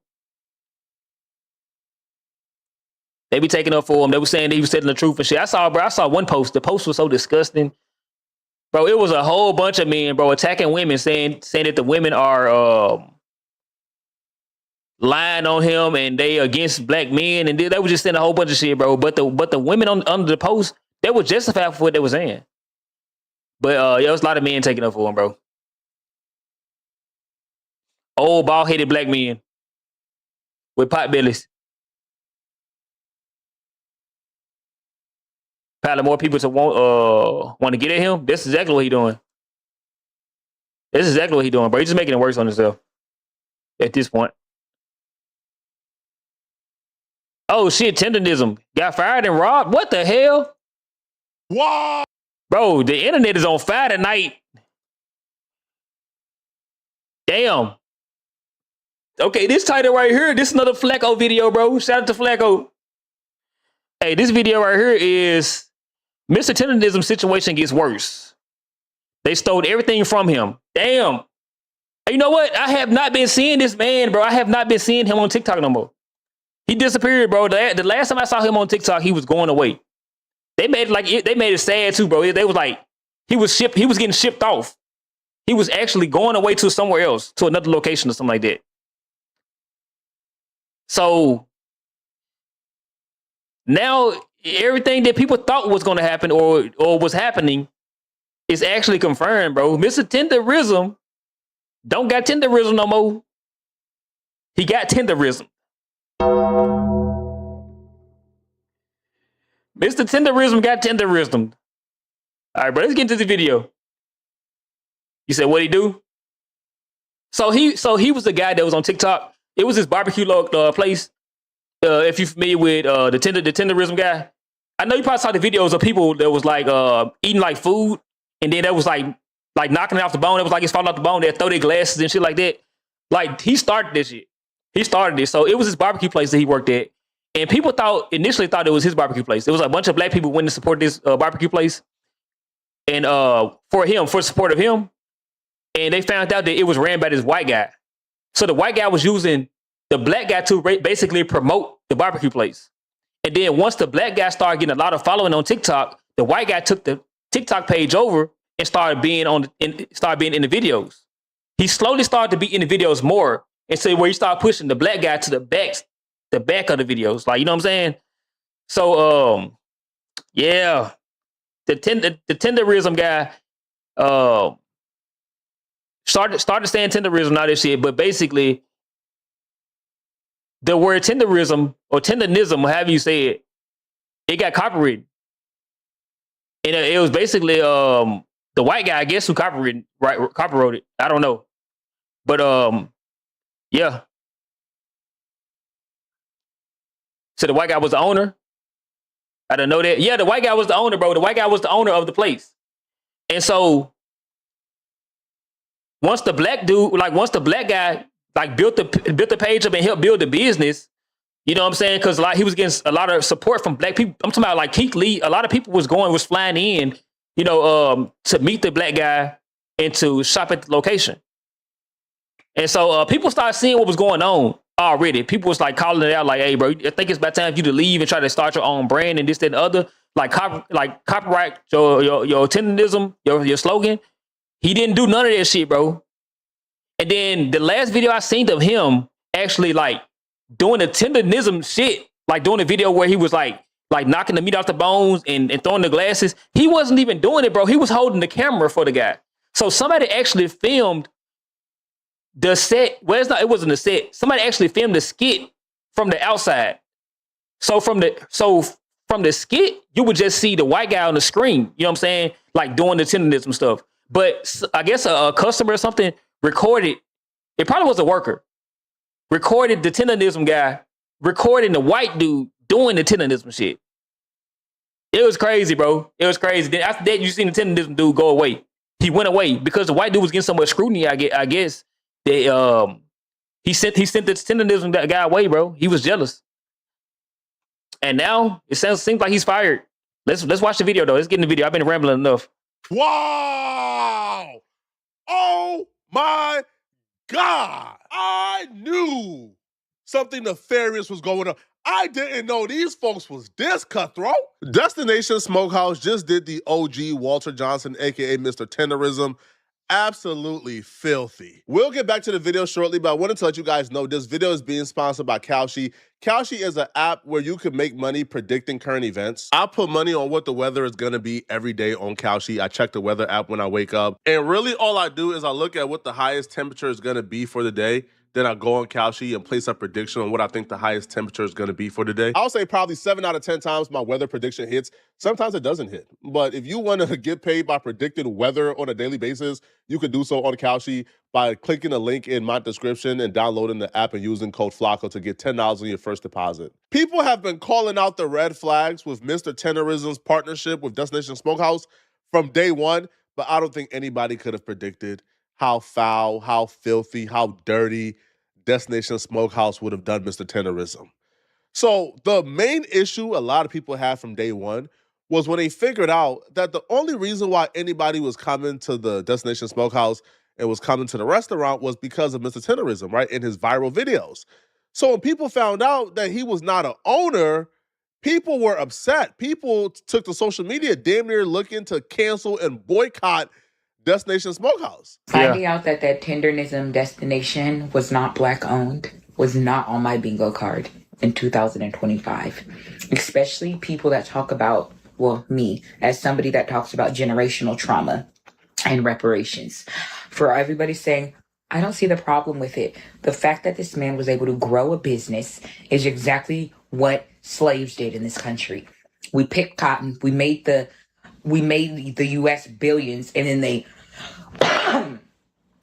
gave us our freedom, and now we're still fighting for reparations in 2025, while every other nationality that has ever been wronged in this country has pretty much received some type of reparation. Y'all owe her an apology. I ain't forget. I know who you are in the comments. I'm gonna go back to the original video. You owe her an apology, bruh. Because we called her, well, I'm telling on myself now, man, all right? But, all right, but y'all called her crazy. A lot of y'all in my comment section say, man, bro, stop trying to ruin a good thing for the old man. Go get a job. because a lot of us fell for the PR interview they did. You know what, bro? And that's the thing about it. People always trying to like call black people crazy for speaking out about the stuff that happened with slavery and all that, and relating things that happens in modern time to it. Bro, you didn't live through this. You didn't live through slavery and all that. This is old in it, bro. But we still live this shit though. We still live that shit now, bro. We live with the same trauma damn near. Even though shit ain't as bad as it used to be, and we ain't going through the shit that the old people went through, like we still like this shit still like a dark cloud over us. You know what I'm saying? But with that being said, what happened to the part ownership? Because what this white guy was saying that Mr. Tenderism, I think his name is Walter, was a part owner in the business. He was saying that. So how can you fire a part owner? He helped build the business. During this PR interview, to get the public off their back, they used a whole lot of tricky words to manipulate us into thinking that they weren't exploiting Walter, that Mr. Tenderism, aka Walter, was actually an owner, but they didn't just outright say he's an owner. And that's how I knew they were using tricky language to manipulate, because if he was an owner, you would just say he's an owner. Hey, whenever it looks like this, whenever they do a sit-down interview like this, anybody, and this a motherfucker standing in the back, and look at him, he's not even comfortable. Does he look like an owner? It looks like he worked for him. He's sitting upright and he's leaning down. That's not how a businessman conduct himself with his partner. Like, come on, bro. He's leaning down, bro. This motherfucker in the back playing security guard. What are you doing? This all don't look right. When I saw this, I knew for a fact that this shit wasn't right. Something wasn't right. I knew it just was a matter of time before the lies come out. To offer a tip to a business owner was crazy. That was the other thing too, is like he really thinks Walt is like this helpless guy who needs his help. How are you going to tip a business owner? Tip the whole staff. That's the first time he referenced Walter as an owner. But when they asked him directly, is Walter an owner? Watch how they duck goose it. Watch how they try to use tricky language to get around it. People want to know, like, Walt, you're doing so much to help this brand, do Walter have, ownership or equity in a Destination Smokehouse? Is that something that you can share? Everybody's business ain't nobody's business. But this is how I put it. And I'm telling you that. It's my business. It's whatever. It's Nick's business. That sharing your business, all of this here, we just have Destination One in the nation. We on one kick. I can't get on sharing personal, how much money or this and that. I'm letting, okay, we cut this dude the chase. He's not taking advantage of me. We're going to be here until the end. And as far as ownership goes, as much as I'll say, because I'm going to respect Walt's privacy, Walt is definitely a part of this business. He is not an employee. I would be safe to say that the finances that we have both been able to increase into our bank account since we've been here has been something great for both of us. Bro, you can just look at the body language, bro, and tell that some shit was off. They was just lying the whole time. Then he said everybody business ain't nobody business. What the hell does that mean? He got some good catchphrases. Hey, he can go into business for himself, bro. Just writing slogans for motherfuckers, like funny slogans. Cause I don't understand what the hell that meant. And I still don't understand what tenderism is. Well, I know what tenderism is because he described it. It means fall off the bone. But still, bro, this man, he has a lot to give towards content creation, bro. He just need to go into his own lane. If I was him, bro, man, get your ass on a plane, go to some of these locations, these barbecue spots across the United States, test them out, test if they tenderism or not. Boom, there you go, bro. You got the support, you got the people behind you. Whatever they selling, the OG was buying it, bro. They sold the OG the dream so cold. The OG was telling us that we start in trouble. Yeah. That we drama queens. That we got to stop with the narratives. And he was riding with them 100%. I remember just like these the same two people on this podcast right now. It's the same two people know something about Destination. But see, the media just get off and run with the negative stuff. And I tell him all the time, don't be feeding into that negativity, because there ain't nothing, just somebody trying to push, divide and conquer. We didn't know the truth until today, but when this first dropped, a lot of people began to speculate. Because shortly after this interview, the trademark applications got released, and we got to see and witness, hold on, Destination Smokehouse applied for the Tenderism trademark, even though the Tenderism was started and owned by the OG Walter. But they applied for the trademark under a different name, so we wouldn't know it was them applying. Tenderism man got charisma and personality. Yeah, those are two words I was looking for, bro. He got charisma and personality, bro. So he can take off with the content creation. You know what I'm saying? Fuck that business, bro. You can make way more money. And that business is gonna crash and burn. It's gonna crash and burn. It's gonna get canceled. That's when it all kind of hit. Oh, hold on. They told Walter, you know, like he's owner or he has like an ownership stake in Destination Smokehouse. So these slick devils gave the OG Walter, I guess, stake in the sub company while they was buying up and owning everything under the parent company. So the OG Walter owned nothing. Restaurant, Destination Smokehouse. But when you check the trademark records, there's a separate company called Diamond Smokehouse who filed subsequent trademarks after attorney Kenneth Harris. And so inquiring minds are probably thinking, well, who is Diamond Smokehouse? Because the white boy we see on TikTok with Mr. Walt, Mr. Tenderism, his company is called Destination Smokehouse. But you know, we do thorough research around here. So let's figure out who owns Diamond Smokehouse.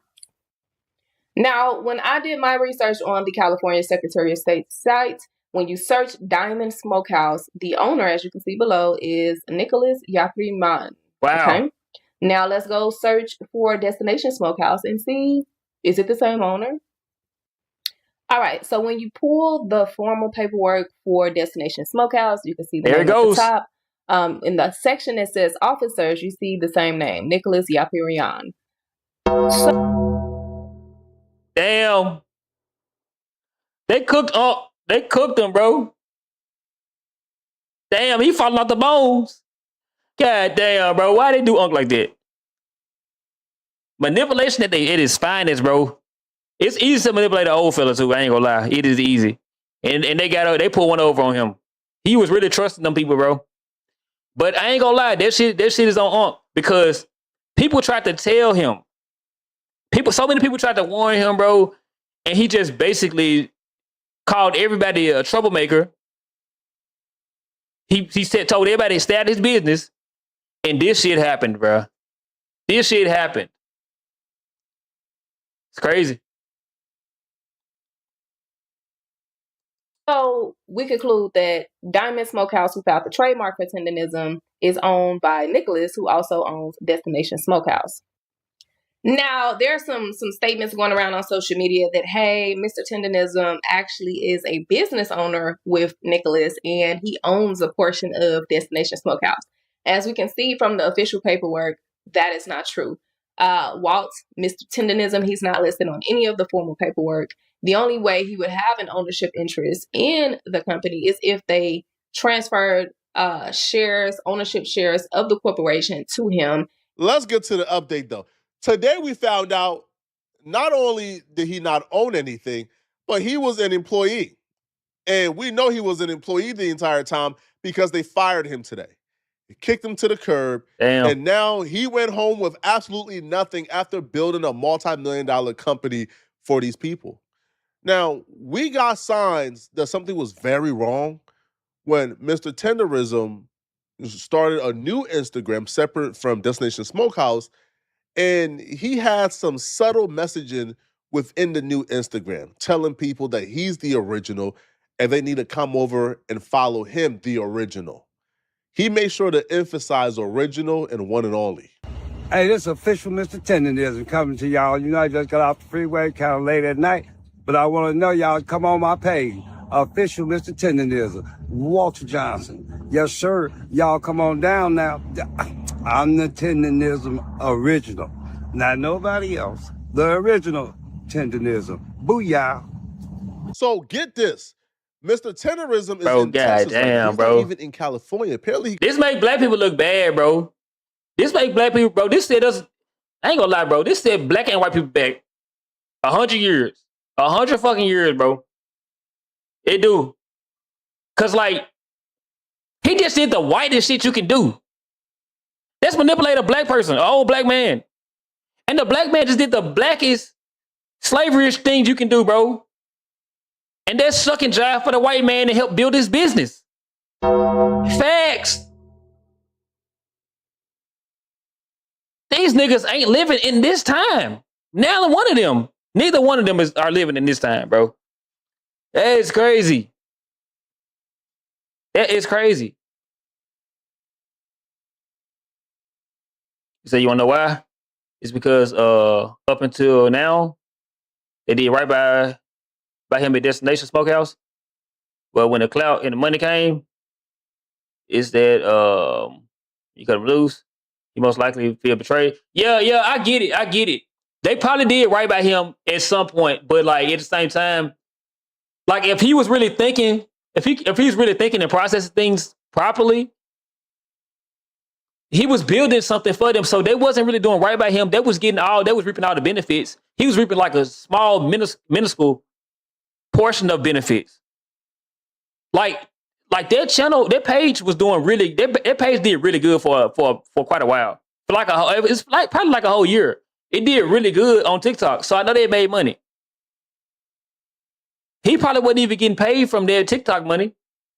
He probably was getting paid from the destination money, like an employee.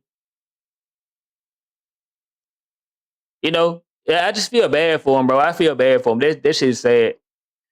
It's really sad. got fired and sent home. So we learned this from a Texas rapper named Cartel Bo. So after Cartel Bo seen this video, he reached out, and Mr. Tenderism confided in Cartel Bo because Cartel Bo is helping Mr. Tenderism get his own restaurant and his own food truck that's already set up for him. But Mr. Tenderism revealed to Cartel Bo that not only did he get fired, but they told him if he used Mr. Tenderism, they will sue him. Hey, man, Texas tenderism is in full effect, man. Them people did my boy wrong, man. They did our favorite uncle wrong as hell, bro. But let me read this, bro. Let's do this. Send me a number and let's connect. Okay, this is number right there. I'll call you a little later. Today, thank you for thinking of me. Definitely, I guess. Okay. So it's basically ain't. So I guess they had a conversation after. That's crazy, man. we not worried about none of that, man, because we already bought the building. We got it down here. We got the barbecue truck down here. So it's connected. However you want to do it. If you want to travel or he want to work straight out his restaurant, he can do it. You know, we've been on the phone. It's really happening, man. Them people did my man's wrong, bro. They exploited him. They exploited our uncle, man. They exploited him, man. They used him, man. These racist ass white people use Unc to the fullest of what they can get out of him. And the second he stepped away, because he was doing it out the heart, out the loyalty, they trademarked the word tenderism, fired him, and told him if he can't use it no more, we gonna sue him. So we breaking all that. That's dead. We done already trademarked another way to say tenderism. He good. We give him his own restaurant. He ain't got to pay for nothing. We coming out of pocket for everything. All we ask y'all to do is, man, bless Unc game, man. Go send a couple dollars to Unc, man. Y'all already know what time it is. Let's get Unc going. This is a story as old as time. We've seen stories like this play out time after time after time after time. And Unc been around for a while. Yo, Unc ain't no dummy. Unc is a savvy dude, and they still was able to do it to him. No. The story of the creative. No, Unc is a dummy, bro. Unc is a dummy because Unc trusted the motherfuckers, bro. That's why he let his guards down. Don't make it seem like white people just so fucking clever and black people are just so gullible. Unc was a dummy, and everybody be a dummy sometimes. Everybody be a dummy sometimes. They just call it what it is. Being exploited is an age-old story, man. Unc had the sauce. Unc came into a struggling business. They admitted they were struggling. They ain't know where to go. They ain't have the direction. Came in. He had the recipes. He gave him the recipe. He had the vision. He gave him the vision. He had the business plan. He gave him the business plan. He had the sauce. He gave him the sauce. The creative turned it all around. He had the personality. Yo, what didn't Unc do for the restaurant? He gave them the recipe to make the food good. He then gave them the personality that blew him up online and then brought in all the foot traffic. He literally created a multi-million-dollar business for them for absolutely nothing for free. Bro. And the minute they felt like they no longer need the creative because they already got the sauce, they already got the recipe, they already got everything. And now Uncle's probably talking about equity and ownership. Say, hey, we don't, I mean, it's too late. Like, you already gave them everything, bro. Bye. Now they fired him. Now guess what? He's left with nothing now. They even took his name. Y'all don't even understand how deep that is, man. Man, y'all playing, man. They took his free labor, they took his identity, and they took his creation. So Cartel Bo took to Instagram to send a message to Destination Smokehouse, okay? So Cartel Bo wrote them, and he says, listen, okay, this racist POS used our favorite uncle for all his hard work, exposure, social media marketing, and stole all financial blessings that famous celebrities all over the world came and gave to Mr. Walter Johnson. And the money for themselves trademarked his terrorism brand and fired him. This is what we need to be fighting. We let every race but our own profit, use, and abuse our culture, our drip, amid our hard work, and racist colonizing POS crap like Destination Smokehouse steal all the profit, keeping us down and down, never being able to get our head above the water. As a black man and a businessman, I am very offended after all the success he brought to the table, and I'm willing to purchase this man an entire restaurant. You gotta applaud this man, bro. Yo, Cartel Bo ain't have to do this, man. But That's he facts. stepped up. It's real. Yo, we're a community. Yo, and to me, this right here is what's about. Yo, they could steal the sauce, they could steal the name, but they can't steal the culture, man. Yo, you can't imitate culture, bro. You either with us or you not. So Cartel Bo would also continue, bro, and he's on day next, right? He showed proof that him and Unc been talking. Like he tagged Unc. Unc says, send me a number. They connected and they talk. And this is where he got all this information from, okay? He showed them on FaceTime. Now, Cartel Bo has been applying pressure to terrorism, right?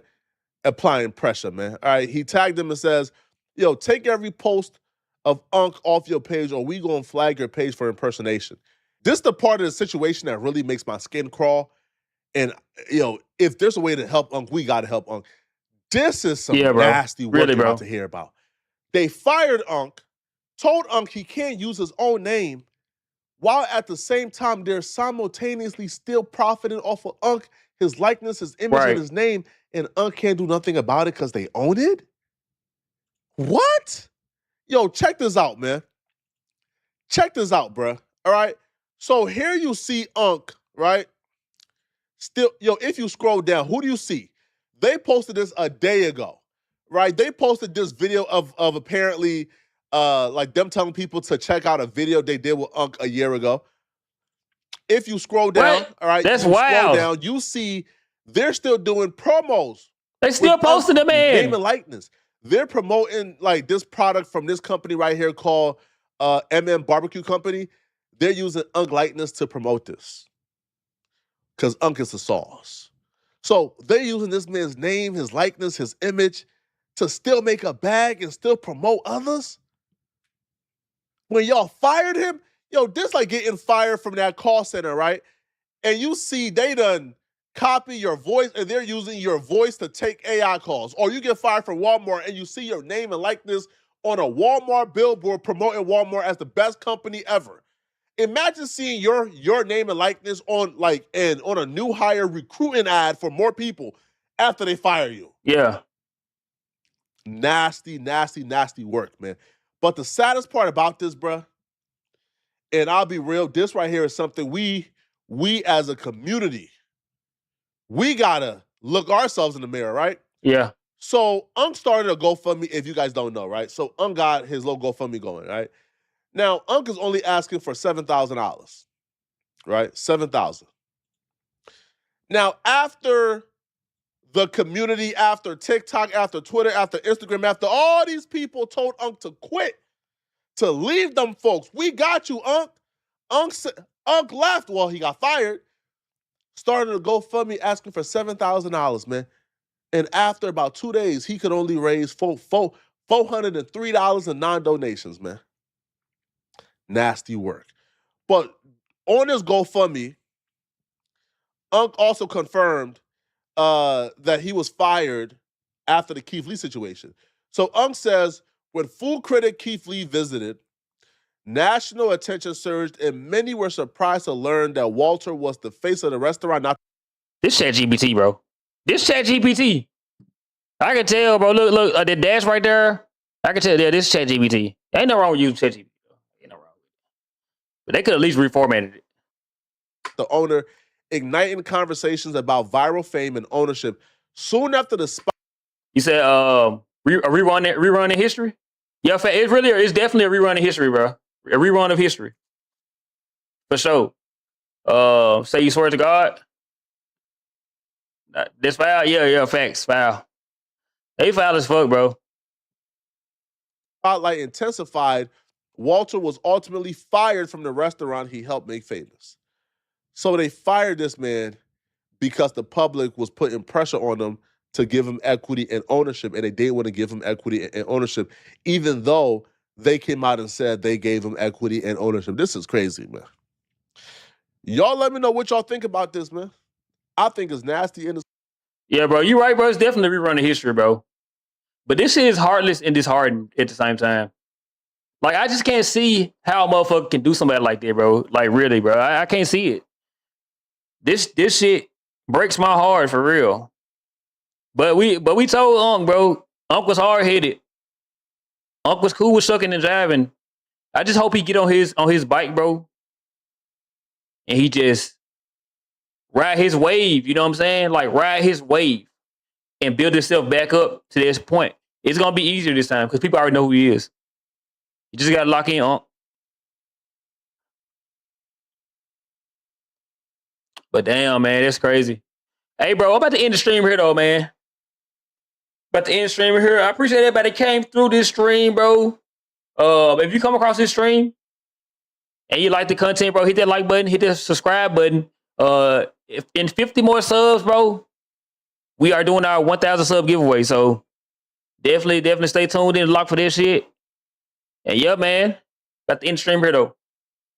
But like I always say, bro, if you like the stream, subscribe if you're new. And I'll catch you on the next one. And we out. Good night, chat.